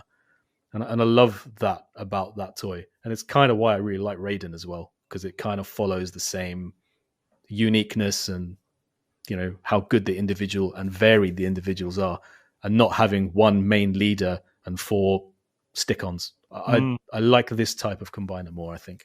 That's interesting. Does it make a difference? I think I already know the answer then, but it's just worth throwing out there because it is an interesting one again. Does it make a difference to either of you about having, parts forming and things like that? Because, of course, something like Devastator has more parts, I think it's fair to say, because stuff like the hips and things like that are kind of formed from a separate piece, the head, the whole of the forearms and the arms themselves. The feet actually are integrated, so that's something. But then, versus the Scramble City guys, particularly Defensor, as I already kind of said, because the head is integrated. But they're typically, you maybe get a head, a chest plate, feet and hands. I don't know. Is that something that bothers you or not? I don't mind parts forming. I know a lot of people don't like it, but for me, I quite like more accessories and more little bits and bobs, because it was like Computron's chest shield is like a separate piece, isn't it? But I always quite liked it. Became its own little spaceship in my mind. It might not have been intended to be that, but I've never been fussed about parts forming. As long as it makes the toys better, doesn't it? In a lot of senses as well, because it doesn't then limit what you can do with the little bots. And I've never had a problem with it. I think Look at Devastator. Yeah. Never owned Look a at Devastator, so. Oh, the power shovel with the massive wing attached is fantastic. I love how those parts integrate on each Constructicon to give it an attack mode that is Even those advertised word in the sound paperwork. Yeah, Power definitely. shovel. Yeah. I think the whole thing kind of came to a head a bit maybe in when you started getting third-party masterpiece combiners again. I'll kind of keep referring to it because obviously for a lot of people maybe in the fandom, that's kind of their now how they see those things in ultimate form, if that sort of makes sense, ultimate toy form, because they're just so big and whatever else. But I think what you've also kind of got then with the masterpiece or third-party masterpiece takes is very different ways that they kind of integrate or kind of interpret what makes a good combiner. So now we've got stuff like M.A.S.K who are doing integrated combiners, everything, no parts forming, everything's in there, the fists are inside, all of that. But then you've also got on the other end of the spectrum stuff like Zeta Toys, who I don't know if you guys have seen them, but I actually think it's very clever, the engineering. But you get like a whole the torso and actually the head and the thighs and everything is a separate piece, and then the individual robots kind of plug into that. So of course the arm and leg guys do becomes the arms and legs, but typically the commander bot, so like in the case of Bruticus, for example, Onslaught just kind of plugs in as like a box into the back of this sort of preformed torso section. It's the same on Zeta Superion. Silverbolt just kind of plugs in the back. So in theory, yes, you can form without Silverbolt, for example, but it would just be very, very hollow. You kind of, if you look at it from the back, you would see that half of it was missing. But I think that's really interesting as well, because then I saw at the time, when you post pictures of this stuff, because I have those toys, it creates huge divide online about how, kind of the very nature of parts forming and how it's used and what's acceptable, what's not, and whatever else. I just think it's really interesting. Do I really do wonder if people are as satisfied as they say with this kind of genius engineering that allows everything to be integrated. Because as impressive as that is, I don't think it trumps fun. And if you look at something like God Jinrai, that thing just comes apart into a billion pieces, but it is so fun to snap those pieces on, clunk, clunk, clunk, and you build up this robot in a really easy fashion. And I will always prefer something to parts form and be fun. Like if those Zeta Toys combiners, if actually putting it together is super fun and easy and not challenging or far too intricate, like I heard the fans project Menasor was, then I'll always prefer that. And it's why I really don't have any problem with that concept, because the Micromaster 6 combiners from Takara, they come with a torso and they come with trousers. There's not even a trouser member. It's totally going against the whole thing we said earlier, but they are so 100%. fun. Actually, that was what I compared the Zeta combiners to online. I think I actually made a post and said, if you don't like these, you're really going to hate the actual official, Micromaster combiner toys, because it's exactly the same thing. It's a torso with a head that you plug all of the smaller guys into to make the combined mode. And I think I personally agree with you. I mean, to take the M.A.S.K Combaticons as one example. I mean, I've made videos about these things, so it's all out there if people want to watch it or whatever. You can hear all of my opinions on the individual things, whatever. But I actually think that they're great toys. I really love it as a set. The weakest part for me is the combined mode, because there are compromises because of how fully integrated it all is and whatever else. I think individually they work exceptionally well, although there are still compromises because of it. Like you lose some proportions here and there on like Onslaught, for example, their Onslaught, because of how it needs to form the torso and whatever. And, obviously with the arm guys, you've got to take into account the fact that they've got a great big honking hand just kind of sitting inside their legs and things like that. So there are compromises along the way. And it doesn't make the transformation any easier, actually. If anything, there's kind of more to take into account, things like that.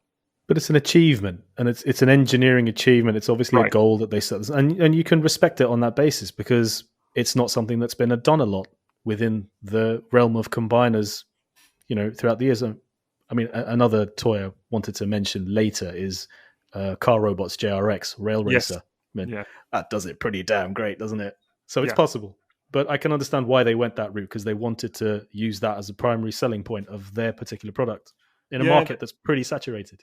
I think I agree with you. They've done exceptionally well, and I do admire it. I think the set, as I say, overall, I think it's a marvelous set. Their Combaticons Ocular Max, and I really am very much looking forward to their Defensor that they're now doing as well, which has got the same principle, all integrated. It looks immaculate. I'm really excited, and so there's a lot of uniqueness there. I just think it's interesting that it plays in a very different way, and that you've got these two extremes in the third-party world, of like extreme parts forming and zero parts forming. It's really, really funny to me that that's kind of become the divide, if you like, in terms of how combiners are interpreted in that world. It's really, really funny. I think that's so good though, because it does something different, doesn't it? It gives you some variety rather than everybody trying to do the exact same thing. You get these completely different versions of the same thing, but different approaches to it. So there's something for everyone. But I think what you were saying, Maz, about the fun, I think that speaks to sort of like the split we have from when you look at like the vintage toys, they're made for kids, aren't they? And they're there to be fun. Whereas a lot of the third party now, they're targeted at adults, and it moves from being a toy to almost being like a collector sort of product, doesn't it? And it's designed first and foremost to look a certain way and to fit on a shelf and for display purposes. Heft. It's not really there. You need heft. Yeah, more diecast, please. for men, heft, diecast. But it's going back to that word, isn't it? That accuracy. It's so much of it is driven by accuracy, and because if it doesn't look accurate, you'll get like 1,000 Twitter complaints and a campaign until it's changed for their elbow screw to be in the right place or some nonsense. I get like it. that. I was, I was attracted to the same thing, and it was someone who did a custom of Predaking. They scratch built their own Predaking. I wish I could remember the name of what they called that custom, because it was really widely shared and it deserves recognition. I can't remember what he called it, but it was incredible. And then Feral Rex came along, and that is the thing that got me into third party at the time. Yeah, it's I wanted Feral Rex because it still looks superb. It's amazing. And those individual bots were kick-ass. Yes, agreed. They were so fun. Yeah. There wasn't really many compromises in Feral Rex, I don't think. There was the integrity of the thing as a combiner. Yeah, it didn't hang together. It wasn't posable, and it looked beautiful, but handling, no. They needed to release rubber pads for it, on the bottom. Yeah, because it would slide over. But to look at, it was beautiful, I would say. It was actually, individual robots were so fun. They were great toys. It was actually your photos that sold me on it at the time. I remember. Me too. Yeah, well, was it possibly the Headstrong as a leg next to Masterpiece Prowl? It was. I mean, that's what made me realize I want all of them, because if that's what one leg is like, I mean, the leg was a mode. It was an acceptable display mode. That's how good it looked with the foot attached. There was tons of parts forming on that toy. What do you call it? Ambulon mode? Yeah, Ambulon mode. Yes, I remember. There you go. Yeah. It was such a novelty at that time, though, wasn't it? Third-party combiners, and seeing because we still hadn't even had Combiner Wars at that point, so combiners coming back was still really new. I think it was who did the first Devastator? I want to say not Toy World. Was it Hercules? Hercules. Hercules. You're thinking of Hercules. Yeah, and then there was Make Toys did theirs. Yep. Green Giant. Hercules was fantastic as well. That's still a fun toy. Can do the run. Hercules can do the run. Really? He has an outward leg ankle tilt, and he can balance in that way that he can pull off an actual robotic one-legged run. That's how good that toy is. But it's weird now, because now we're in a world where these characters are done, by multiple companies. I mean, we're coming to the end now, although Fans Toys are still doing theirs, of 3 different sets of Stunticons, for example. And, it all gets a bit tribal as well. I think I can understand sort of why it is, because, people buy into a particular set. They're like, okay, I'm going to jump on board with DX9 or X-Transbots or whatever. And then, of course, you're very often buying these things before the full set is even really seen. I mean, it's becoming more and more common, actually, I think, to not even see Fans Toys is a great example. You've got we're on the fourth one now, and fourth one of the Fans Toys set out of 5 Stunticons. We still haven't seen more than a render of the combined mode, and that's not even, I don't think, in color from memory. So it's we don't even really know how big they are. Like, they haven't yet confirmed how tall the thing is going to be. So all of these question marks hang around this project. You really are, and they're expensive as well. So it's a big old thing that you're asking people to buy into. So maybe it's kind of natural that people kind of, I don't know, froth at the mouth a little bit when kind of defending these things. Do you know what I mean? Because isn't it also to do with the realm of collector that these have moved into? I mean, when you think about Hercules and Feral Rex, these were Generations class figures, weren't they? They were aimed at fulfilling Generations collections. And now, obviously, these combiners have moved on to Masterpiece level, and Masterpiece comes with its baggage of having to be screen accurate. They're no longer stylized. Like Feral Rex was stylized. Yeah. Fans Project Menasor was very stylized. That gorgeous Make Toys Defensor. I've always wanted that. It looks amazing. And the Computron, do you remember that? It was so pointy. Oh, yeah. What was it called? Is it Quantron. No, Quantron, yeah. What I was thinking, Guardia was with the bow, with the massive... Quantron was gorgeous. There's so much inventiveness there, isn't there? So inventive. Yeah. But I think maybe moving into the realm of Masterpiece has created a different kind of fan response to the different options available. Maybe maybe you'd know better than me. No, you're absolutely right. It really has. And I think actually it's been the Menasors that have really kind of brought that to a head, because... even with like Bruticus or whatever, there's some room for interpretation in terms of how that's done. Whereas with Menasor, it's a very distinct look. And then you get the question of people being like, well, why can't you put the cars on the front of the knees? And it's like, well, it's not done that way in the cartoon. And then you get people saying, but it looks better. It would look better if they were on the front of the knees. And other people are like, oh, but it's not screen accurate, and all of, you get that whole kind of mess of, whatever.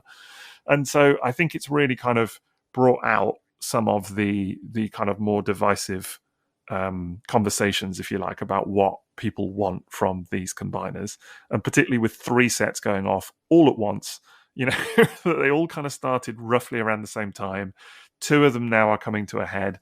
At least one of them people have been a bit underwhelmed with in the kind of final throes of it. It's been a real tricky situation, I think, for a lot of people. It's created huge debate. For sure. You remember people complained about the lead time of the Feral Rex guys, about how long it took them from first release to final. Quick. But comparatively, it was quick. Relatively, yeah. Comparative to now, certainly. I mean, Fans Toys, they've been going with their Stunticons for some time now. I'd need to look when the first one came out, but it's a couple of years at least. Good couple of years. And we still, as I say, still no idea really what's going to happen with that combined mode. There's supposed to actually be a second. This blows my mind, actually. For me, it was how the 3 Menasors combined, because they've all got their own kind of unique ways of doing it. But all 3 of them have that heavily parts forming aspect to it. But Fans Toys, apparently, there is going to be a second trailer. So they have their Micromaster out already, which is a very nice toy, has to be said. It's beautiful, and it's all integrated. So it's cool because, you get the trailer and the cab of the Micromaster transform into that robot. So it's a real thing to see. The engineering is quite incredible. I'm someone that thinks that a lot of Fans Toys products are often over-engineered, but this does it very, very well. And but then apparently you're going to have to get a second trailer to make the combined mode, which is kind of weird, and we haven't seen that at all. So it's just a strange one, I guess. That's been a very disappointing consequence of third-party combiners, or development, I suppose, because there's a couple of them that have done that now, haven't they, where the combined mode is actually like a separate add-on part you have to buy later. And I think when you're buying into a set at the beginning, that should be up front and on the table, and I don't think it always has been. Yeah, I guess that's what we were saying about Zeta, is that they have that, but it was always advertised with Zeta. I think, actually, to be fair, I would say now, if you don't have that solution, that kind of like that separate body solution for the combined mode, you're not going to have something that I think a lot of people now expect a Masterpiece combiner to look like that, if that makes sense. Yeah. It's just not feasible to have 5 normal size robots go to something the scale of which people kind of demand and not have some solution in order to kind of get between the two. And you see that with actually the integrated guys from Ocular Max. The combined mode actually ends up being smaller than what most people consider. It's actually the same height as Combiner Wars Devastator, interestingly. And now back to Transformer Generation 2. Speaking of combiners and this whole thing, this whole phenomenon of combiners, I mean, it's got to the point now that toys that aren't originally combining figures, I'm thinking of the Dinobots, now have officially canon Volcanicus. You know, they now have a combine mode because combining was such a big thing for Hasbro during the Combiner Wars line and just, you know, Power of the Primes, that kind of era, to the point where, you know, fans have done fan art of combining Dinobots for years, and, you know, some people maybe even kit bashed G1 Dinobots into a combined form, and now we have an official Dinobot combiner. I don't know, did we need that? It's a weird one. Party ones as well, aren't there? There are a couple of them. That's right. There is. There is. It's a weird one. I got to be honest. I'm not. This is probably the traditionalist in me. It's not something I'm fussed about personally, I guess. But I do also know that some people love it. So I guess it's horses for horses. Well, look, we've got Ironhide and Prowl and Sunstreaker and Wheeljack combining with Prime in Combiner Wars. You know, all that kind of stuff. Skylynx, Wind and Darkwing. There you go. It's just everyone's a combiner now. You were talking about everyone's a headmaster. Everyone's a combiner. I guess on that basis, I mean, it's like RID 2015, isn't it? Where the Autobots suddenly combine, and it's like, what? Do you know what I mean? That's. But actually, in the context of the story, it's very, very cool, and it works really well. So I guess if you just think of it like that, I don't know. It did bleed into the fiction, didn't it, as well? Because IDW did that with the little Enigma of Combination, where literally everybody could transform or combine together, can't they? And they did that quite often. Yeah, because they did one on Earth as well, where they were under the sea, and there's a whole bunch of like Seekers all combined together and things like that. And it is just that the little MacGuffin's thrown out, and suddenly they can all combine. But it was, in some ways, it was quite good because we got new characters for those teams as well. Like Defensor got Rook, the Aerobots got Alpha Bravo. Alpha Bravo, yeah, which was a cool toy. Yeah, just going back a minute. You said they were under the sea. Yeah, there's like this whole. Octonauts crossover, anyone? I'm just throwing that out there, you know. Octonauts into Abominus. Yeah, maybe. The little tiny bear-faced Predacons. Octonominous, I don't know. Whatever. Octonymous. Octominous, that's better. Yeah, there you go. Well done, Liam. Yay, we got there. So here's one for you. Obviously, Predaking, we'll talk about in a minute, but I also had in mind about combiners that do other stuff as well, and by that I'm talking about, obviously, there are, you know, the Pretender monsters, which are pretenders that also combine. There's Piranacon, who's also technically a target master. Mm-hmm. Would you class him as such? Well, yeah, because they can all turn into guns, can't they? They can. Well, one specifically is kind of, or maybe two of them are better as guns, but yeah, in theory they can all do it. That was kind of an unusual one. So I really like that one. I just love that about that later era, though, where they are just chucking everything together like that. They're smashing together other concepts that they've already used into different ways. Yeah, I always thought that was kind of cool. I think the Pretender monsters are very fun toys. I think they're really, really cool. And I think, actually, the tiniest combiner as well. I'm trying to think of a smaller combine mode than that, because it's smaller. I think it's smaller than the 6 combiners, the Micromaster Combiners. Smaller than the Micromaster Combiners, which is quite something. You know, because they're not big by any means. But yeah, these guys really, really are very, very small indeed. So, but a combiner in G1 I haven't owned, and I've heard nothing but great things about, is Landcross. Because of the way that specifically does the combining. That's a toy I can't wait to experience, because I've heard so many good things about it. Have you got one, Liam? You've not got it, have you? No, it's another source of regret. I remember seeing them when they were issued. What was it? Was it in Universe? And they were sort of popped into that subline under different names. Yes, not Landcross, not in Universe, I don't think. Just trying to think off the top of my head now. They did do all the 6 combiners, some of them in Universe. So they did like and Energon as well. There was even an Energon too. Oh, right. I thought the Landcross people were in there. No, I don't think Landcross came over to Hasbro. Never got a Hasbro release. Just but they did do a reissue in Takara. So there was the Maybe original that's what I'm one. thinking of. Yeah, and then there's a reissue set. The reissue was sold alongside the 6 combiners, and actually it was marketed as a Micromaster, although it is taller than the 6 combiners. But yeah, it's a beautiful set. The real beauty of it is the combined mode slaps purely and simply. It's a head sculpt for the ages as well. Like you talk about combined mode head sculpt, that is one that as soon as I saw it in hand, the head sculpt, it's you take it out the box, you've just got the head. It's one that you just go, "Whoa, that's good." It's like really just nicely angular. It's a classic handsome G1 head sculpt. But then as well, there's just tons of fun to be had because, of course, all of the little robots are cool, all of the little vehicles are cool, but then they all combine as well. So they've kind of got the Superlink gimmick almost of two robots, one being the trousers. They've got all of that going on, but then they also combine into a big man mode. So it's probably one of the combiners, actually, G1, that I spent the most time with, just literally going through all the various permutations of, like, he can combine with him and in this way, and actually he can become the top or the bottom, and all of that. So yeah, definitely one to get for sure.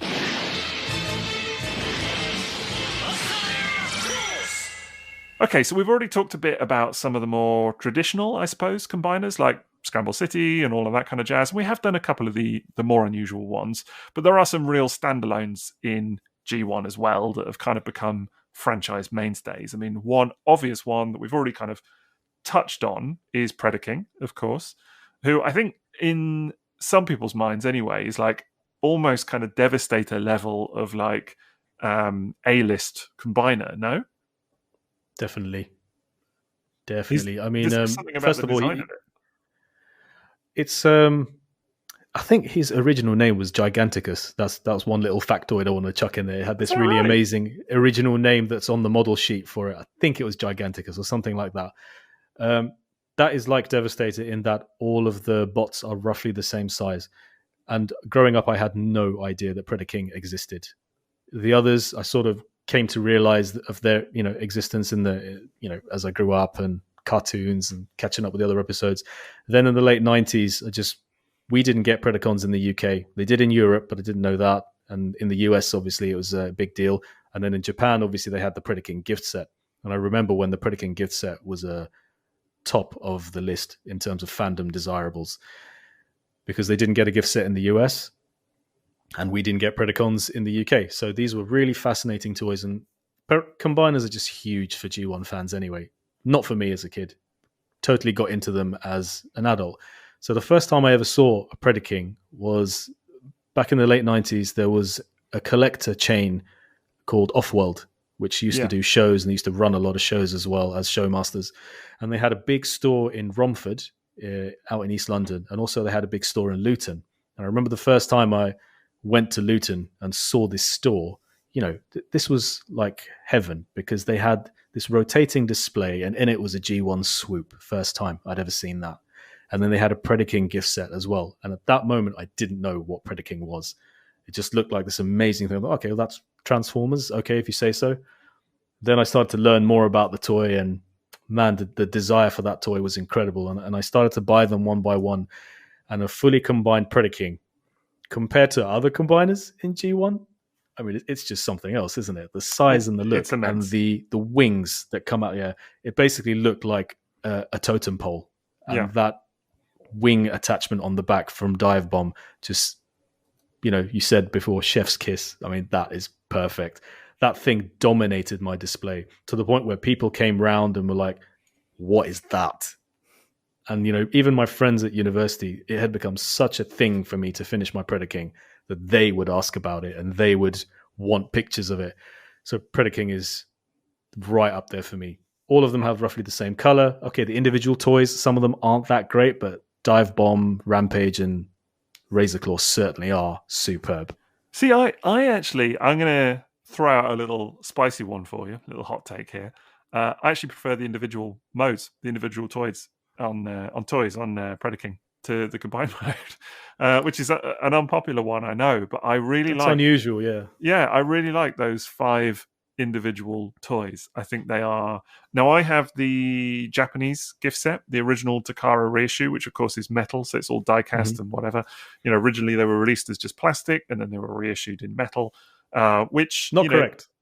Originally, first release of Predaking was metal, and then the second release in the vintage era, still in 1986, 1987, was plastic. In the US anyway.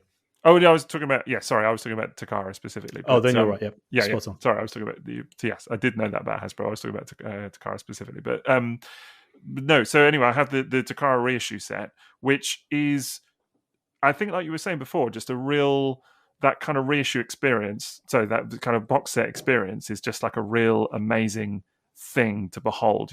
Just to go from start to finish. And I do love the combined mode of Predaking. I do think it's immense.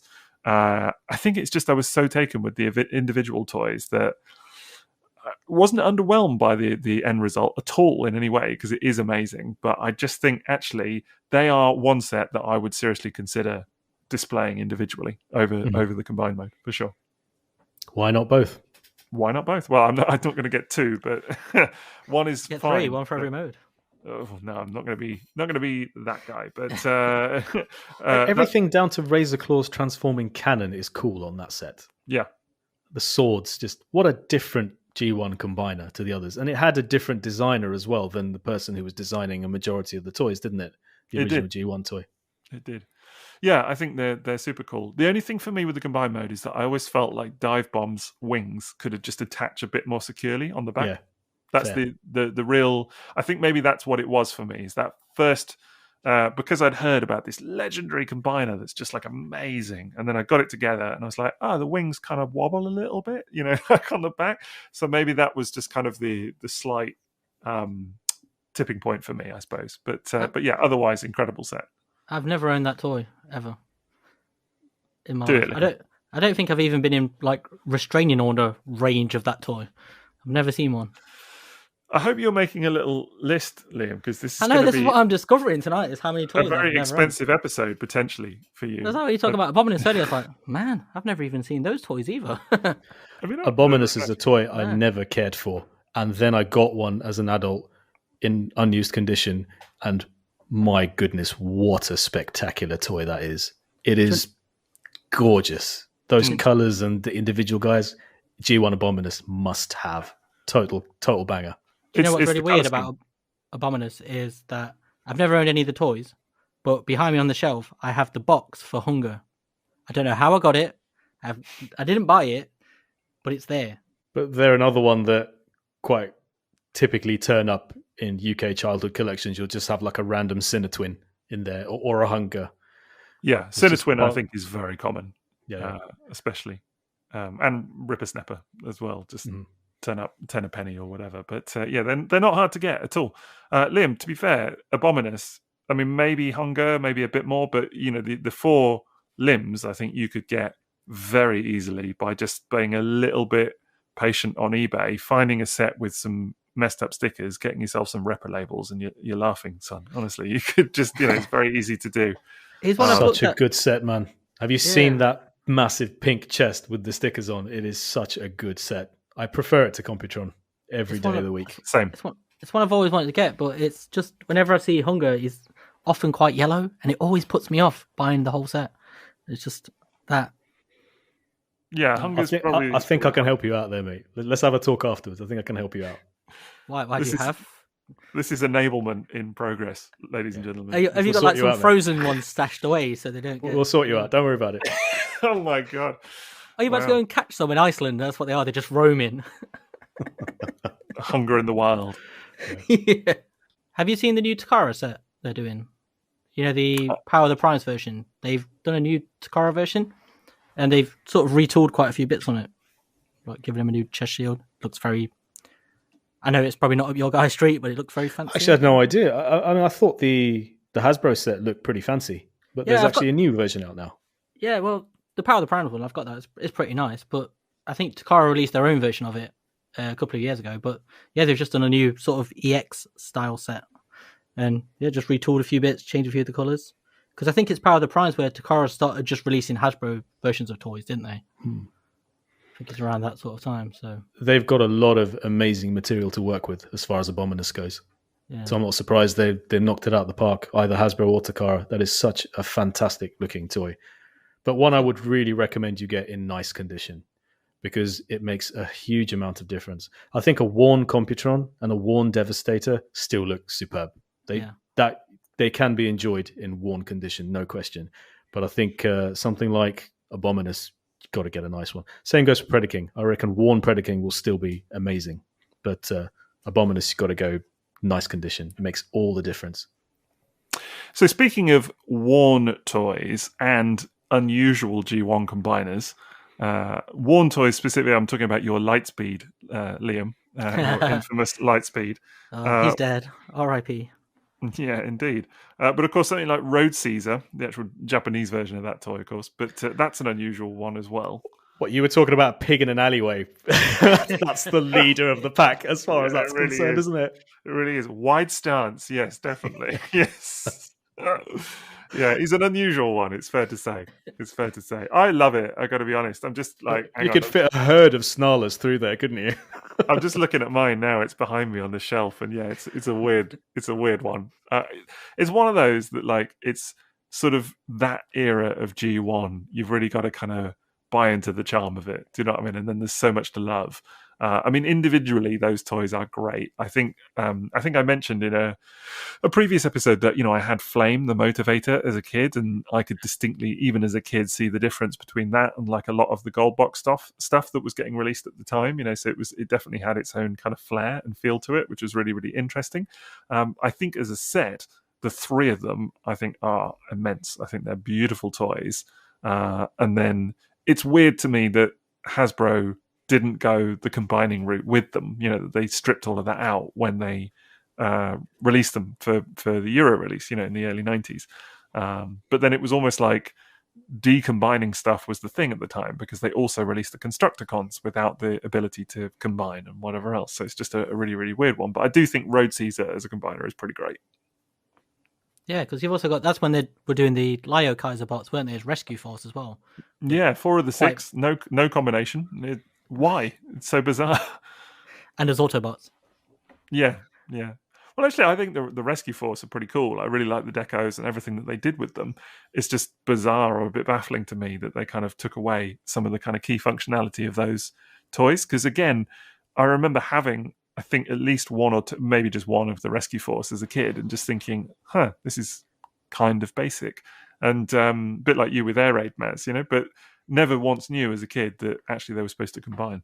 See, I only had the drill tank, but I knew there was something, because there's like a little flap, isn't there, that folds out on the side, and I always wondered what it was.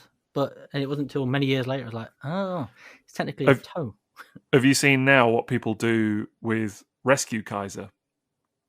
They need a couple of bootlegs, right? Yeah, there's 2 KOs for the 2 missing team members, and then you can get a KO head as well, the Lio Kaiser head redone. One of our friends has done it, actually. I think it's pretty cool. Rescue Kaiser. I kind of like it. I've always like that, yeah. I've been sort of tempted to give it a go at some point. I mean, Lio Kaiser for me is one that I would love to have, but I just don't think it'll ever happen. That's a really cool combiner. That's another one where all the members are the same size, and it has really excellent proportions in combined mode. The really nice sort of wing shoulders, and then a fantastic head sculpt that comes with Leozak. It's a really nice toy. It's just such a shame about the gold plastic on the tank. Can't remember what his name is at the moment, but I had one for a very brief amount of time. I was selling it for a friend and combined it for photos, and I thought, this is a really handsome, fun combiner. So that it's up there. It's deserving of its status in terms of a cool toy. Man, can you believe at the time it sold for like $250? That's just unheard of now. But it's amazing how much these things have just escalated in desirability and price. And just to follow your train of thought, of slightly different... I can't even finish the sentence. But can we talk about Raiden now? Are you going to get us back on track? Yeah. Can we talk about Raiden, please? Yes. Raiden's great. It's trains. God of Thunder. Yes. Oh, they have such cool names. I wish I could remember what all of their individual names translated as, because they're all pretty cool, force of nature sort of thing. But Raiden is extremely cool. My first experience of that toy was the knockoff from the early 2000s. Yeah. And even that was really good. That was a really... It's great. It's worth it. I don't know how much it costs now, actually, but it's not worth it. It's not so much, but I think it's just finding it in condition. But yeah, I saw the knockoff popped up recently. Didn't look too bad, actually, in terms of condition. So, and if it's the same knockoff I had, it's quite distinctive from the original in that the green train and the green parts are far more, fluorescent than the much more muted sort of British racing green of the original Raiden. And the Diaclone Raiden is not a better toy by any stretch. I've owned Diaclone Raiden. I've owned the recolors of Diaclone Raiden. Combining that figure was a nightmare. Nothing stayed together. It fell apart really easily. It was a real hassle to combine. But the Transformers version of Raiden has a new red chest shield, which allows that section to stay together better. It's got a new part at the back, which allows the wings to be connected by this bar that then plugs into the robot. And just overall, the integrity of that. I think even the KO was easier to combine than the Diaclone, because the KO had all the Transformers parts. But that is an amazingly cool combiner. Like the front of the trains come off and they split open, and that's where you would put the original Diaclone pilot. They could ride in there. And there's a button on the Diaclone version that you press and it shoots the front of the cab of every train off, which is great. That's really cool. But don't think that was carried over to Transformers. They don't have the launch button. And of course they had rub signs added. And when you combine that toy, it looks so retro. And it just feels really out there. You've got to like open the doors on Cayenne's train mode to get the combiner head, which is integrated into Cayenne, the diesel tank number 6. Such a good looking toy. And I love trains. I love train robos. And they have these little metal wheels. And of course, the Diaclone version comes with a train track and a massive playmat if you buy the gift set version. Yeah, I forgot the Diaclone one had the train track. That's so cool. But it's the playmat that's really cool that comes with the Diaclone gift set. And of course, the construction guys, they had a playmat as well for Diaclone. Do you ever see that? The Diaclone Devastator comes with this construction playmat. Super cool. I think I saw a picture years ago, but yes. Yeah, Raiden is great. I love Raiden. Such a fun toy. Just love those train bots. Do you think they'll do a reissue of that one? There's often speculation. I hope so. It's one I see more than any other, I think, particularly at the moment. A lot of people speculating. But, a lot of people, when they did that masterpiece announcement of the MP Raiden that's coming up, and they had the original toys, didn't they, on display? And a lot of people were like, "Oh my god, they're reissuing it," and kind of took that. Why not? So, I'm sure they reissued them in Zone once, but yeah, they need to reissue it. And I have to admit, and I'm really sorry to say this, because it's not how I really feel, but my first impression was, it's going to be a masterpiece version. How are they going to wreck that toy and make it not fun? But I hate to have that opinion, but I know that I would be far less likely to buy a masterpiece version than even a Generations or a G1 reissue, because I really think that toy needs to be fun. It needs to be something you can't put down. Because they're trains. How can you not play with trains? It is meant to be generation scale, though, isn't it? That's what the translation has come from. They've said, they didn't say specifically it's generation scale. They said it would be 18 inches. So, I think what they said was it would. I don't think actually they specifically said it'll be 18 inches. I think they said it would be the same size or comparable to Unite Warriors Devastator. Yeah. So it's however you interpret that. So a lot of people, I think, immediately went, it's a Generations toy, and other people were like, no, it's still Masterpiece. It's just that size. So, but it's however you take it. I mean, in the cartoon, Raiden was pretty big. He was the same size as Predaking, I think, from memory. So it's however you take that. I think that is in itself, not to get into the whole third-party world again, we've kind of done it, but that kind of created a lot of conversation there as well, because coming up to that, there was a lot of discussion about what the right size for a Masterpiece Combiner was going to be. So if it is 18 inches, then that sort of confirms that slot, if you like, and it then puts what all these third parties have been doing into light, if that sort of makes sense. Like, is it correct or not correct? So for me, it's a really interesting one. But I also think the engineering that they employ will be fascinating to see. Like, one thing with Unite Warriors Devastator was that, obviously they kept it, and I think Hasui did even say in an interview that they kept it simple enough that it wasn't a ball ache, let's be honest, to kind of put together. And it'll be fascinating to see how much complexity they load into Raiden versus actually what's masterpiecey about it versus kind of keeping it fun, if that sort of makes sense. I really hope they give them Masterpiece standard train modes. That I'd forgive anything for that. I'll be happy, if it's if the trains look excellent and there's not like feet hanging off the back of them or something like that, then that would be nice. I would like, decent kind of masterpiece level articulation and stuff like that would be amazing. But then the kind of simplicity and whatever else that you might hope they would take into account would be really nice. Like not too heavily engineered and fiddly and complicated. Forget everything I just said. Sod it. Give me a Masterpiece Raiden as well. I mean, it's another Trainbot combiner. What could possibly go wrong? Wow, you've talked yourself into it in like 2 minutes, a minute Just- and a half. Raiden is great. It's so cool. Those individual trains are so great. And just like Sixo talking about it having nice articulation, you think like a really nice version of those. Because, one of the original Trainbots, he's kind of stumpy. He's got really big legs. He's very short, just kind of stumpy, stocky kind of thing. Whereas the others stand quite differently to him. So, to have them all in really nice proportions, good posability, really good looking trains, and a kick-ass combiner mode, taking into all of the principles you're talking about with Unite Warriors Devastator would be really special.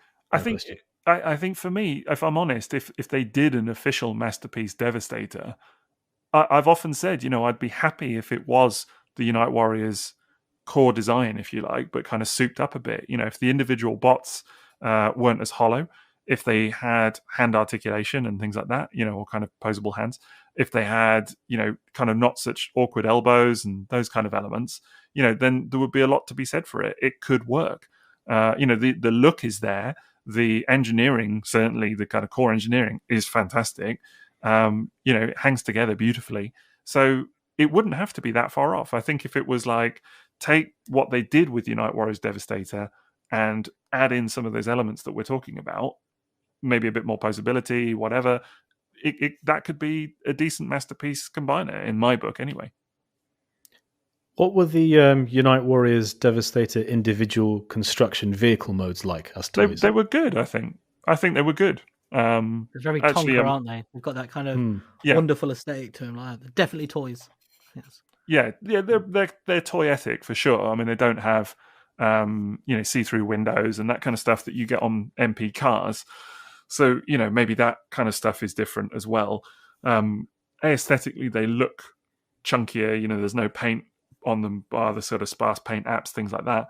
So, all of these things might be added on as kind of Masterpiece level stuff, possibly. And I think actually that would make Raiden look really amazing as well. Imagine those trains all really nicely painted, nice paint jobs, hoping it's durable, and looking fantastic. That could be really something. Yeah, I'm excited now. And it would appeal to people beyond Masterpiece collectors. It would be something to have as its own thing. It's something very unique, isn't it? On like every single front, isn't it? Every part of it, as a Masterpiece combiner, as a train, and as a Japanese exclusive character. Every part of it is interesting. There's something. Do you think totally it could be almost like how people with Feral Rex kind of went in on Feral Rex, even if they didn't collect something that Feral Rex would naturally kind of go with, if that makes sense? Feral Rex had a standalone element to it as well, didn't it? Based on its looks, based on how incredible it looked. So if Raiden can do that, but then Predaking has a look all of its own, and I think Raiden would have to work really hard to achieve that. Because I think Predaking's looks are out of this world. There will be a lot of people, like with Feral Rex, like you were just saying, that are going to go into it just to see how it works, because it's something so new and novel as the first Masterpiece combiner, and just something so different. It's just going to be really interesting to see how it works and experience that. Even if it's only one, there will be a lot of people, probably like myself. How much would a Masterpiece combiner with 6 individual Masterpiece members cost? I dread to think. I think it'll be if Prime was like nearly £300-400. I should tame my enthusiasm a little bit. They jacked that one up quite considerably as well with the trailer, the accessories, all of that. They really kind of went, not to mention it's Optimus Prime, so there's an element of or Convoy. They can kind of get away with it Mate, these are trains. They could give us tracks and platforms and trees and fences, and I would just be slayed. Benches for people to sit on. Yeah, a tunnel. I am wondering if it'll have a gauge to it, if it'll have a particular scale imagine just if it fits a particular gauge, then that would even. But I think it kind of almost will have to fit something, otherwise they'll have to provide a track of something. Well, it's Masterpiece. They'll fit in Prime's trailer. Yeah, it's got to be the thing. Got to shake hands. Otherwise, it's not a good That's toy. amazing. Always got to shake hands with Prime. Otherwise, it's not a good toy. That's it. That's how you know you're getting a good toy. Shakes hands with Prime. But yeah, I think it'll be interesting. I also think it'll be interesting to see, well, lots of things. Are they going to sell it as a set? Are they going to sell it individually? Both? I don't know. All of these things are new for the Masterpiece Arena. It's never been done before. So, third party has been running rampant in this arena for years now. So I just think that Takara Tomy going, yeah, we're going to do it. Here's how we're going to do it. I can't wait to see it. I wonder maybe if that's why they've started with Raiden, because that hasn't been done by anyone. Well, there is one on the way, funnily enough. Oh, is there really? Yeah. There is. It was originally, I think, going to be a Zeta thing, but it's now Moonstar who are doing a Raiden, and it looks pretty good, actually. It's immense. It's going to be like, I think, clearly from the look of it, another kind of 21, 22 inches tall thing. So probably, from that basis, going to be taller than the Takara Tomy effort. But the combined mode, look it up online. It's Moonstar Raiden. It looks, they've done renders of it and all kinds of they've had it a grey resin prototype on display at a few conventions. It's really, really, honestly, looks quite spectacular. More train robo is never a bad thing. Yeah, well, exactly. At least there's options, right? Like, even if people don't like the official one, hey, there's a third party. I'm sure some people prefer the third party one because it fits in with, if you've got lots of third party Masterpiece bots, then maybe it fits in a bit better. I don't know. We'll have to see.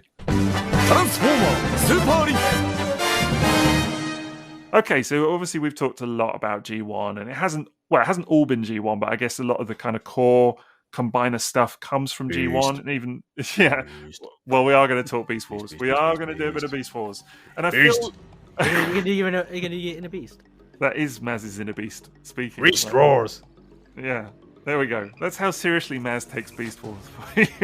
There in a nutshell, I think. Man in pig. But there is a lot to be said, actually. And what's funny is that we were just briefly, in between recording, coming onto it there, and Maz actually said, hang on, there are combiners in Beast Wars. So I think that just about says it all. I thought I'd gotten away with that, but no. No, I'm going to throw it in there. Lay it out for everyone to hear. Yeah, no, there are some. So beast on beast, isn't it? It's beast on beast. Combiners. Yeah, multi-beast. It's beast in beast. It's just Beast Maz Wars. is all like, but Jazai, not monkey. Yeah. But no, there are several, a couple of prominent Beast Wars combiners. So the key ones are, there is Magnaboss, who is a combination of Maximals, 3 Maximals. There's an elephant, a lion, and an eagle. I knew it was a bird. I'd definitely seen wings. Yeah, there's wings in there.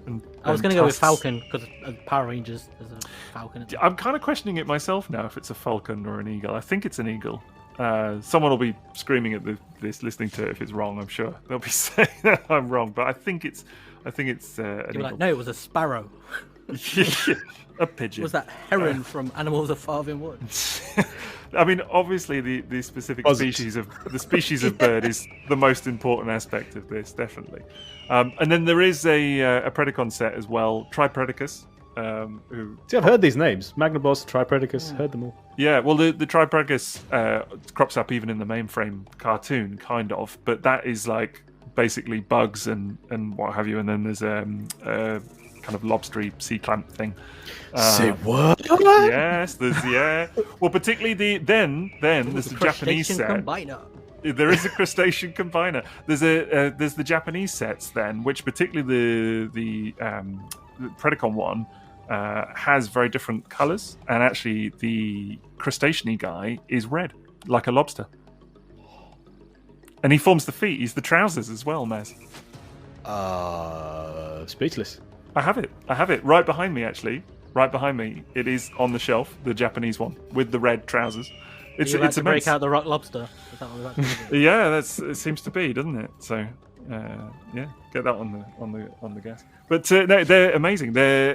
I mean, for the benefit of people listening that like these combiners, it's just worth mentioning, obviously. But they combine in very unusual ways. They're static in terms of how they come together. You know, they can only go one configuration, but they're completely unique. I think both of them, in that I've never seen anything like either one I mean, certainly Tripredicus, the way the arms are formed is just freaky beyond belief. It's like a terrifying.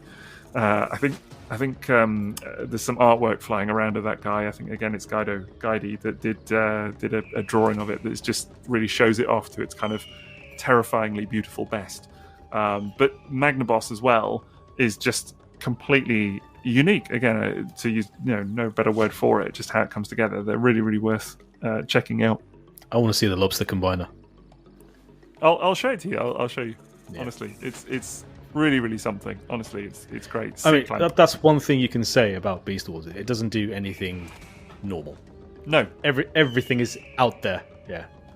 These two combiners, particularly maybe the Predacon one, they really push the envelope in terms of like I know you love JRX, and we'll come on to JRX in a minute. I would say that these two are as unique as JRX in terms of how they're formed, and they're 3 team members as well. So you can see some of the DNA, I think, in JRX that came from Beast Wars. But I know that you're a big fan of JRX then, Maz. Yes. Is this my chance to talk about JRX then? I guess it is. I mean, we've already talked about trains immensely, and there's only so long I can keep you both talking about Beast Wars. So. This hype train has still not left the station. No, we're just going to do another segment of Maz Does Trains, I think. Well, JRX is amazing. I mean, Car Robots was, around 2000, and then we had RID in 2001. I remember that was an occasion I was just gotten back into buying toys, and this was a return to what I recognized as Transformers, but with some extra stuff. And bullet trains that combined were right up there in terms of what I thought was cool. JRX was it was so much more accessible back then, obviously, even as a Japanese import. I remember I sold one JRX set on eBay and it went for £17. Can you believe that? What? £17 boxed. Really? Yeah, and that's all I got for it at the time. And even a loose set I bought in 2014 or 15 only cost me 55 quid. Wow. And now obviously it's a far more expensive toy. It's quite desirable now. Yeah, it just looked so great. And combined, it looked a way that didn't seem to have a lot of visual compromise. And obviously that whole thing was designed specifically around being a combiner, because then you've got the massive legs, but with a tiny body for Midnight Express. I think it's J4 I think it's J4. And then obviously the other two don't have amazing robot modes, but they're still very cool toys. But the train modes and the combine modes, just really superb looking toys. There's really fun to handle. I would agree. I think that's one. It's kind of what we were saying at really kind of, I can't remember if it was at the start or earlier when it was, but we were saying that, there's a degree of acceptable compromise with combiners, right, isn't there? And for me, the robot modes, yes, aren't amazing. They're fine, maybe a bit perfunctory, but they are an acceptable compromise to get the amazing combine mode and the incredible train modes. Yeah, and I remember I bought 2 sets of JRX and Rail Racer so that I could put the 2 locomotives back to back just to have more train. And I've always wanted a third-party company to just make random, non-transforming carriages so that you could have a full-length bullet train in all 3 versions of those trains that we've got, the Shinkansen modes.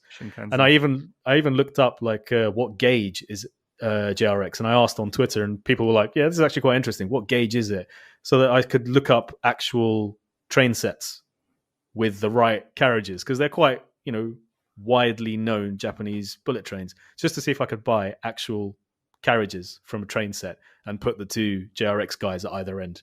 Haven't managed it yet, but that would be great. Come on, someone, make them. Sounds like they don't even have to transform. Just make some carriages.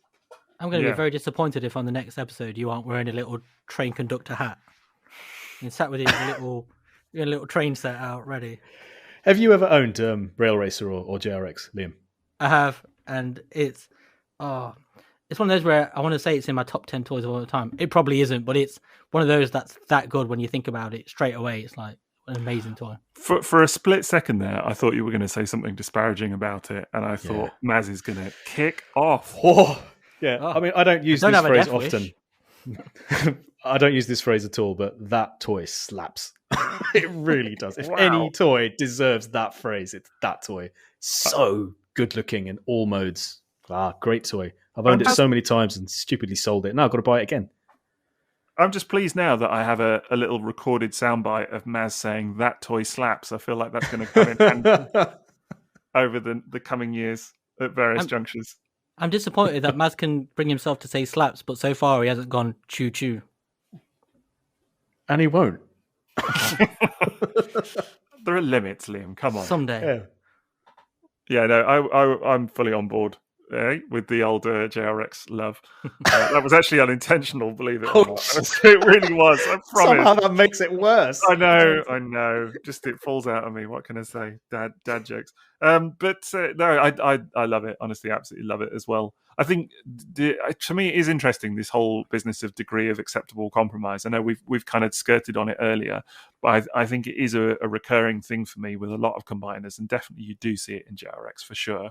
But I really don't mind it. I think there are people. I have, when you post pictures of the individual robots, there are people that go, "God, they look kind of goofy," and it's like, yeah, no, they do a little bit. I get that, but the full set, it's one of those you really have to have it in hand to kind of fully appreciate. They're also actually quite fun to transform. They are. I mean, I was about to say, I think I would be all right with just 3 gorgeous trains like they are transforming into a combiner with no robot mode for individuals. But actually, those robot modes are really fun to transform them into. So that's interesting, because that actually, if anything, takes us back a step to Beast Wars. Dun dun dun. So I don't know. I presume you've seen pictures of Magmatron. Funnily enough, we just put it on our podcast artwork for the Holy Grails episode. So it's on there. Maybe we all missed that. Well, I just saw Swoop and Great Shot. Did I? Was there I something didn't. else on there? It's my picture, but yeah. There is some Beast Wars toys on there. Rock Lord. Magmatron. It sounds more like a Rock Lord. Bloody Rock Lord. What are you on about, son, honestly? Good Lord. You're starting your own little Rock Lord cast. Is that what's going on here? But anyway, there is Magmatron, who is 3 dinosaurs in one. That just don't have individual robot modes, but they have one combined robot mode. So it's one dude. Magmatron is the guy, and he's kind of like a big bad guy, kind of a leader or whatever. But 3 dinosaurs that just turn into one robot. But it's super creative as well, how they all kind of come together. Very, very fun toy. But would you call that a combiner? Do you know, it's funny, when we were talking what's a combiner earlier, I had it on my list of like, where does Magmatron sit? And I'm glad I didn't bring him up at the time, because you would have been like, who? What? But and it would have been worse somehow, at least in context of Beast Wars, it's kind of okay. But I don't know. I don't know if you consider that a combiner or not. I think most people probably would, because it's 3 toys that combine. But again, they're not individual. I don't think in fiction, I could be wrong on that. I'd need to double check. I don't think they've ever been considered as individuals. I think it is just one guy. I'd consider it more of a combiner than something like Dreadwind and Darkwing, because the combined mode is the thing. That's the main selling point. Yeah, for sure. As opposed to being kind of a side thing. Yeah, no, definitely. I mean, if you want them in robot mode, it's combined mode. That's the thing. So, and it just kind of reminded me of what you were suggesting about JRX there, to have like 3 trains just going straight into a combined mode. It's essentially that concept, but dinosaurs. Oh my goodness. Now, we got a question on social, on the Triple Takeover account on Twitter, for that picture that you took. And someone said, "Who's the combiner?" And I was like, is that a joke? Am I missing the joke here? The Dino Combiner, and that's it. Okay.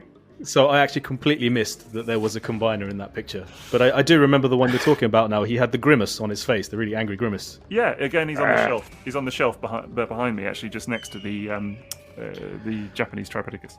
Mate, all of Transformers is on a shelf behind you. Yeah, I was going to say. So. Can you not spot It's them? not narrowing it down. I'll show it to you up close later. Not all of Transformers, honestly. Just most of it. Honestly. What is this? But no, it's a very, very cool toy. I think it's one. It was a long time curiosity of mine for years. A bit like JRX. Before that, I got that in hand, and I just like that it's so unique.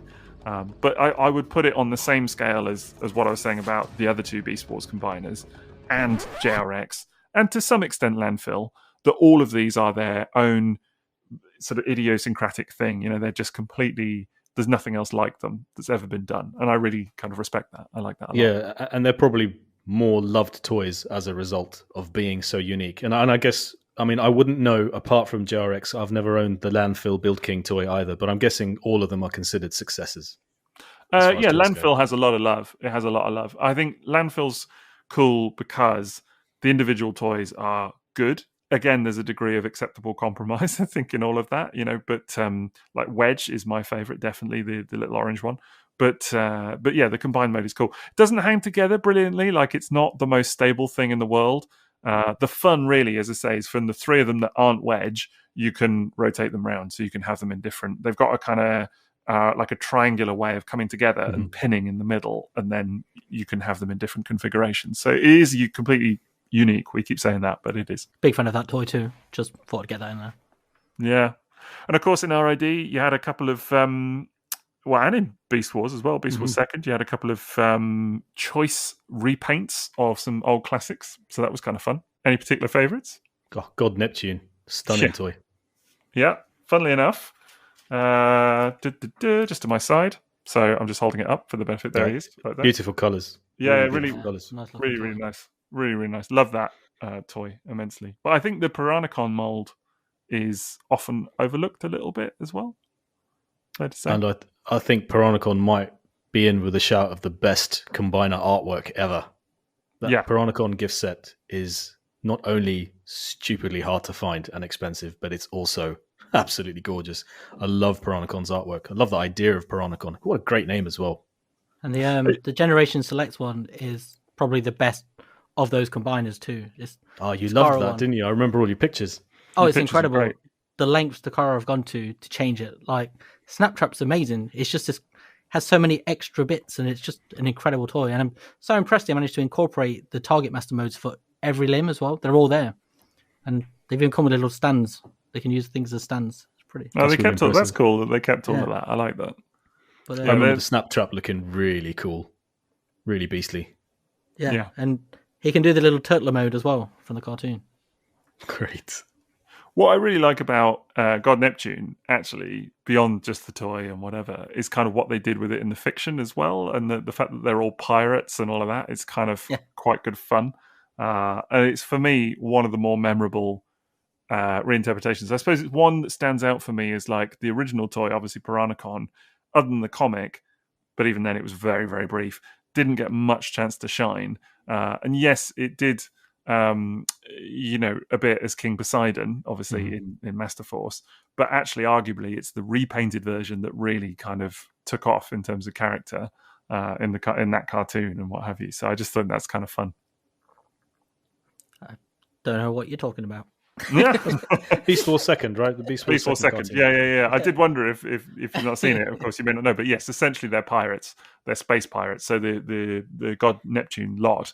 The Beast Wars Second Seacons, they are pirates, and they've very much got that. They've even got like an actual pirate ship that flies through space that has like a little rook's nest that one of them sits at the top of. You're selling it to me. No, I'm interested. That sounds wicked. It's completely out there. I think it's funny that if you don't know some of the Japanese fiction, I think there's very often an assumption that it's like uber serious and like, kind of somehow more grandiose than what we got from Sambo and whatever else. And then actually when you see it and you sit down, you're like, this is ridiculous. And it truly, like, Beast Wars Second, more than most, is ridiculous. Absolutely ridiculous.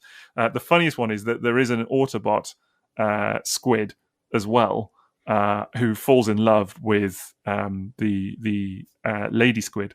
Or no, actually the other way around. She falls in love with him, I should say. What's her name? I'm trying to remember her name now. Should be on the tip of my tongue, but I can't remember. I'll have to think about it. But yeah, she falls in love with him, and it's like a whole kind of little romance subplot and stuff. It's very funny.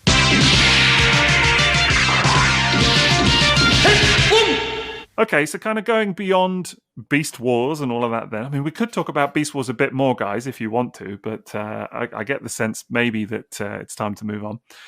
There is then the old Unicron trilogy. I mean, I guess there are some elements of combination in Armada.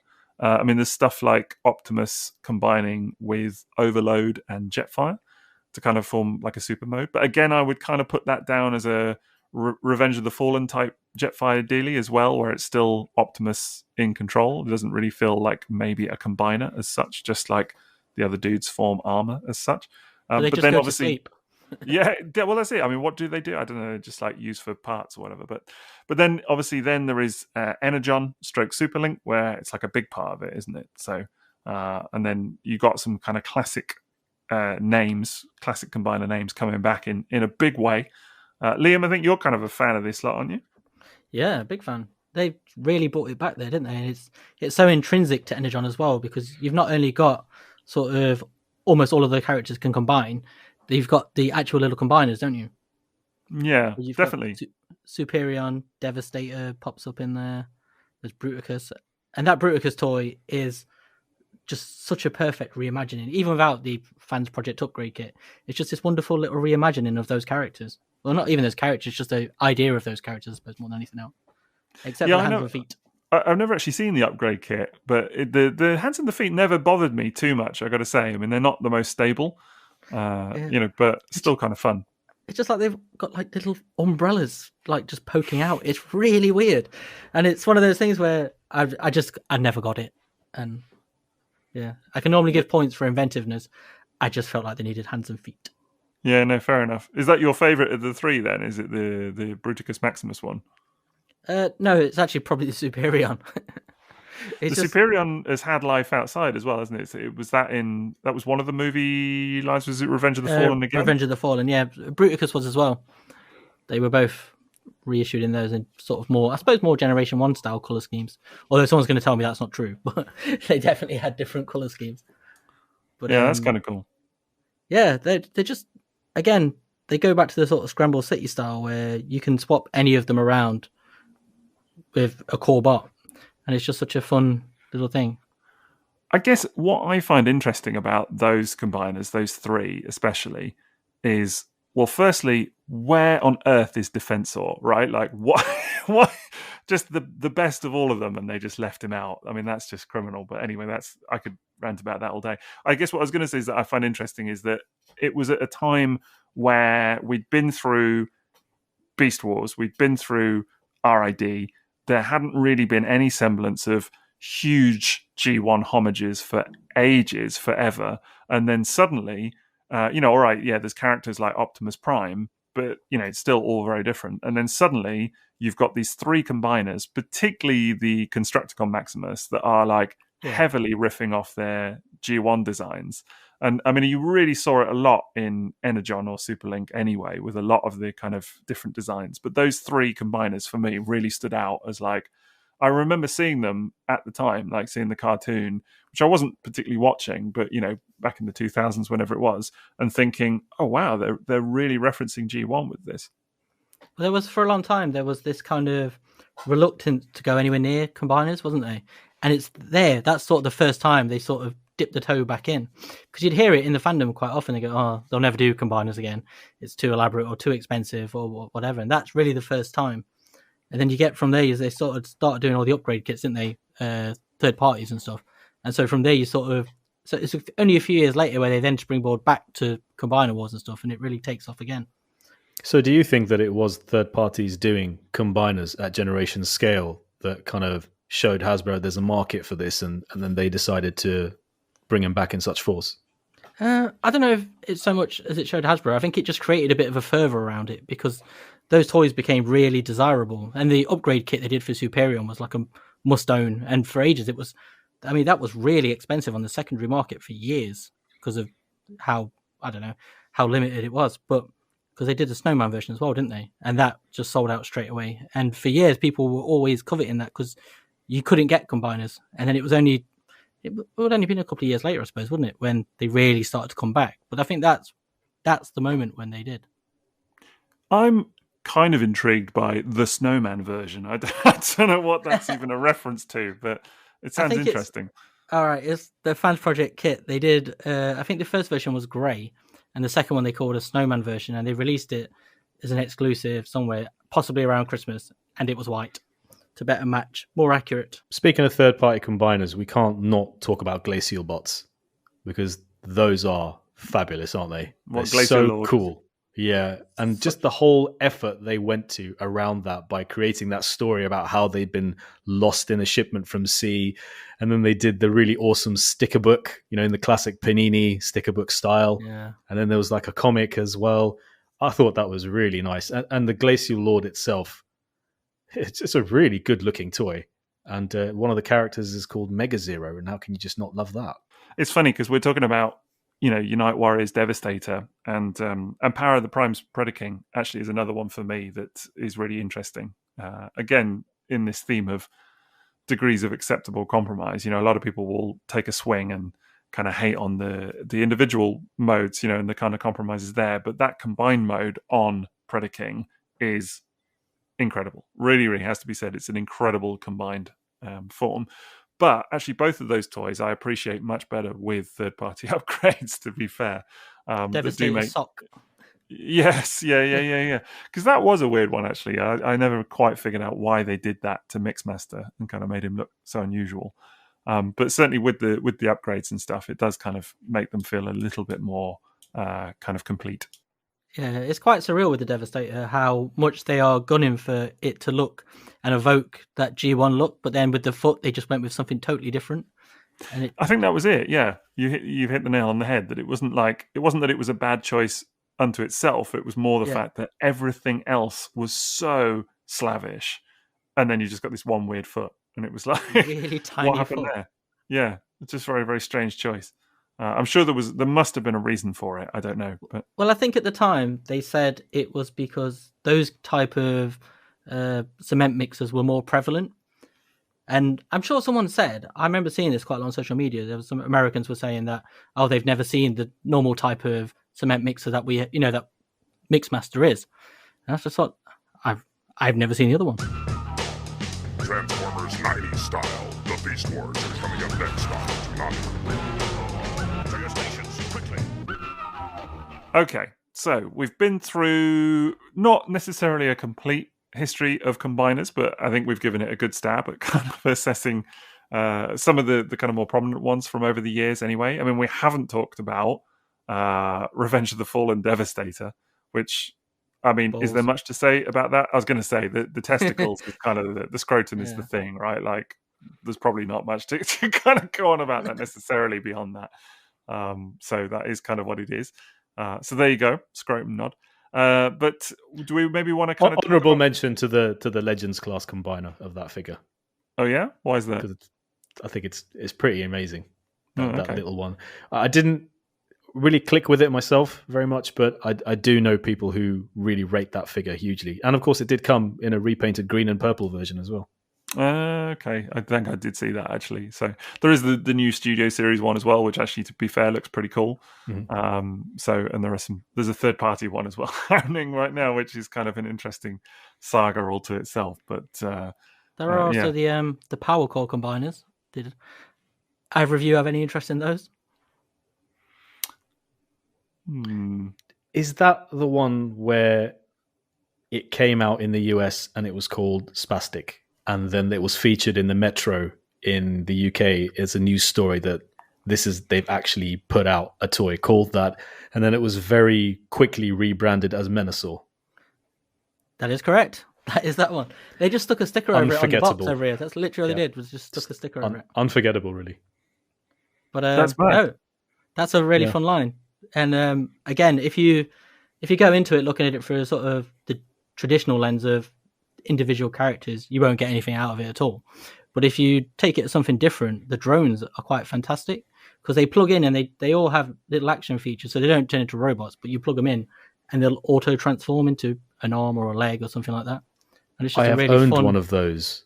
Now that you mention it, I have owned a Power Core Combiner. It came in a lot of toys I bought, and it did exactly that. Yeah, because they then also sort of backdated the characters into the G1 fiction, didn't they? Through the Legends, all that. So there's Bomb Shock, isn't there? Who I think is some way related to the Combaticons and stuff like that, because they're all still based around the similar teams, aren't they? There's a very Protector Bot-y like one. There's an Aerial Bot like one. There's even a Dinobot one. It looks like the Pope. A little Pope cat. Does he? Why weren't they marketed this way? It's just what I want to know. So that kind This would have got my attention. That kind of appeals to me from like thinking The about Dino Pope. Well, yeah. Well, I was thinking of like a little callback to the days of like the Six Combiners again, with their little police hats and firemen's hats and things like that, which is kind of fun. I always kind of like that. So yeah, Pope hat, Dinobot, why not? Well, I was going to say, what are some of our personal favorite combiners? So any line, anything, whatever, it doesn't really matter. But just kind of like some of our, if you had to pick. Maz, I feel like you've hinted at a couple of yours already, but maybe really obviously like G1 Devastator, Car Robots JRX or Rail Racer from RID, and G1 Predaking. 3 solid choices. Also Abominus, also Defensor, also Superion. But yeah, those 3 really stand out for me. But there are so many good ones. I guess there are some similarities between those 3 as well, in that they're all 3 of them completely not replicated by any other toy, if that sort of makes sense. And they're, as in there, I keep wanting to not use the word unique, but but they are. They're all non-Scramble City. They're all kind of relatively cohesive in terms of their color schemes. Very strong theme running very visibly through those combiners. Right. Trains, animals, construction vehicles. Yeah. And even the colors that they were done in were very, very coherent. Yeah, they stand out a lot. So maybe there is a kind of, although you do like the other types of combiners like Superion. I do very much, yeah. But maybe there is a kind of something about those points that kind of appeal to you. I don't know. Mm-hmm. Interesting. Liam, any particular favourites? Yeah, I mean, we've covered JRX quite a bit, but obviously Computron. I think the Generation 1 toy and the Unite Warriors one are both just 2 amazing toys separated by 30 years, but they do it so differently and so well, but of just these wonderful characters. And I love Computron and probably Piranacom because I just love the colours. He just looks like late 80s, early 90s sort of swimming shorts, doesn't he? It's like big pink and teal colour scheme. Is that like another themed piece of clothing? Do you know what I mean? Like the Pope hat and what have you. He's got his little. We've all had Bermuda shorts that colour. Right. Yeah, certainly back in those days. Yeah, definitely. Yeah. Well, yeah, I think some of mine. I was thinking about this, and I kind of wanted to have like a really kind of special answer or what have you. It's probably some of the classics. I mean, I do, as much as I was kind of saying, there are some bits about G1 Predaking that I'm not in love with, like the wings or what have you. It's still something about that set is just really kind of impressive when you hold it, when you look at it. I don't know. Yeah, it's immense. It's just an absolutely incredible set of toys. So that's hard not to love for sure. So I do really, really love that. I've already mentioned Defensor, and that's definitely a favourite of mine for sure. Absolutely that one. And I do have a lot of love for some of the Beast Wars stuff as well, because I think that is really quite impressive. I would probably throw, honestly, from a modern perspective, there are tons of the third-party ones that I really do love. I mean, they're doing some amazing stuff with it now. But I do think that actually Unite Warriors Devastator, again, is a really good, strong example of a modern combiner. I think it's hugely sidelined by people, collectors sometimes that maybe haven't held it in hand and kind of, particularly if they've seen just the Hasbro version and kind of like, oh, it doesn't have elbows and what have you, they kind of just look at the compromises. But honestly, there's so much that toy does right that I think just makes it totally worth getting. And actually, I recommended it to a couple of people recently with the reissue. Some of you may know Cybertron Warriors on Twitter and Instagram. Lovely, lovely chap that he is. And he picked up the reissue and seems to be loving it. I'm not saying that was purely on my recommendation. I think if a few people said to him, "Yeah, do it," and it's totally worth it. And I think he did a lot of reading about it. But he seems to be really enjoying it and having a lot of fun with it. So I think from a modern perspective, that would be the one for me that I would say, has done it very well. I would also like to give shout outs to MMC Feral Rex, Unique Toys Ordin, the Abominus was really cool. Like the Blot figure was just great. It was such a good. I think it was called Troll, Unique Toys Troll, and also like Combiner Wars Bruticus was a really, really good fun toy. I really enjoyed having that. I think there's just something about combiners, isn't there? As we sort of said earlier, that it's just kind of they permeate every part of collecting in a funny way. Like if you're into Transformers, the chances are at some point you'll come across little men becoming a big man. It's just big man. It's just kind of part of the fun, isn't it? It's hard to get away from kind of loving them somehow. And it's just... we should also mention the big deal that was Victorion, the fan poll Fembot combiner, because that was actually an incredibly cohesive looking set as well. That's true. Really nice colors and a stonking head sculpt on that toy as well. Really fantastic. And I remember watching Thew's review of, is it called Megatronia or Megatronica? Yeah, what a stunning looking set that is as well. Really amazing colors on, and he very nearly enabled me into buying that set. So that's been a really nice development, and like you said, just a deservedly more inclusivity. It's still nowhere near balanced, but at least those two combiners were cool. Because they did another one, didn't they, with the Elite One torso? That's right, absolutely right. Yeah. And they've done loads of the little car bots to go on her arms and legs or whatever. No, the other one I'd throw out there would maybe be Landcross. I can't wait. Really want to experience that one. Yeah. It's that good. Honestly, totally worth it. Really, really just one of those that will go overlooked by so many people just on the basis that it's a Japanese exclusive toy. But it kind of would have got, I think, it would have been a real childhood favourite for a lot of people, I think, if it had been over here for through Hasbro or what have you. It's a shame they never did it, but still. We also got to mention Six Wing, right? Of course. Well, that's a favourite of yours, right? Must be. Yeah.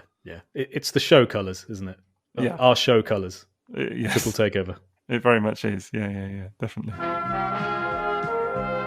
We now return to the Transformers. Okay, well, I think that probably is us done on Combiners. I mean, ultimately, we could talk a lot more, I'm sure. I mean, it seems like we could talk all night on this kind of stuff, but got to draw the line somewhere. And little men into big men. It's been done for tonight, I think it's fair to say. And big women. And big women. Thank you, M.A.S. Yes, indeed. Mustn't forget that. Have we missed some of your favourites? Do let us know, on social media or whatever else. Always love the comments. In fact, it's worth me saying that we have been, I think we've already said this in previous episodes, but absolutely bowled over by the response generally from people online, social media, all of that jazz. It's just been incredible. So thank you so much to everyone that listens, that is engaged, that talks to us about it, and that sends us positive comments, because we like hearing positive comments. It's really, really nice. But guys, where can they find you, M.A.S.? You're on social media? Facebook, Twitter, and Instagram as @TFsquareone. One word. Liam? I am on Twitter, Instagram, Facebook, all of those things as Toybox Soapbox. I'm on all of the above, and you can stare at my mug on YouTube as well, and I'm at Sixo TF. That's me. So, and together we are Triple Takeover, and we'll keep pumping them out. We're trying to get these episodes out fortnightly, you may have noticed, so do keep tuning in and tell your friends about us as well. That would be lovely. Otherwise, thank you very much for listening, and good night, Seattle, and good mental health.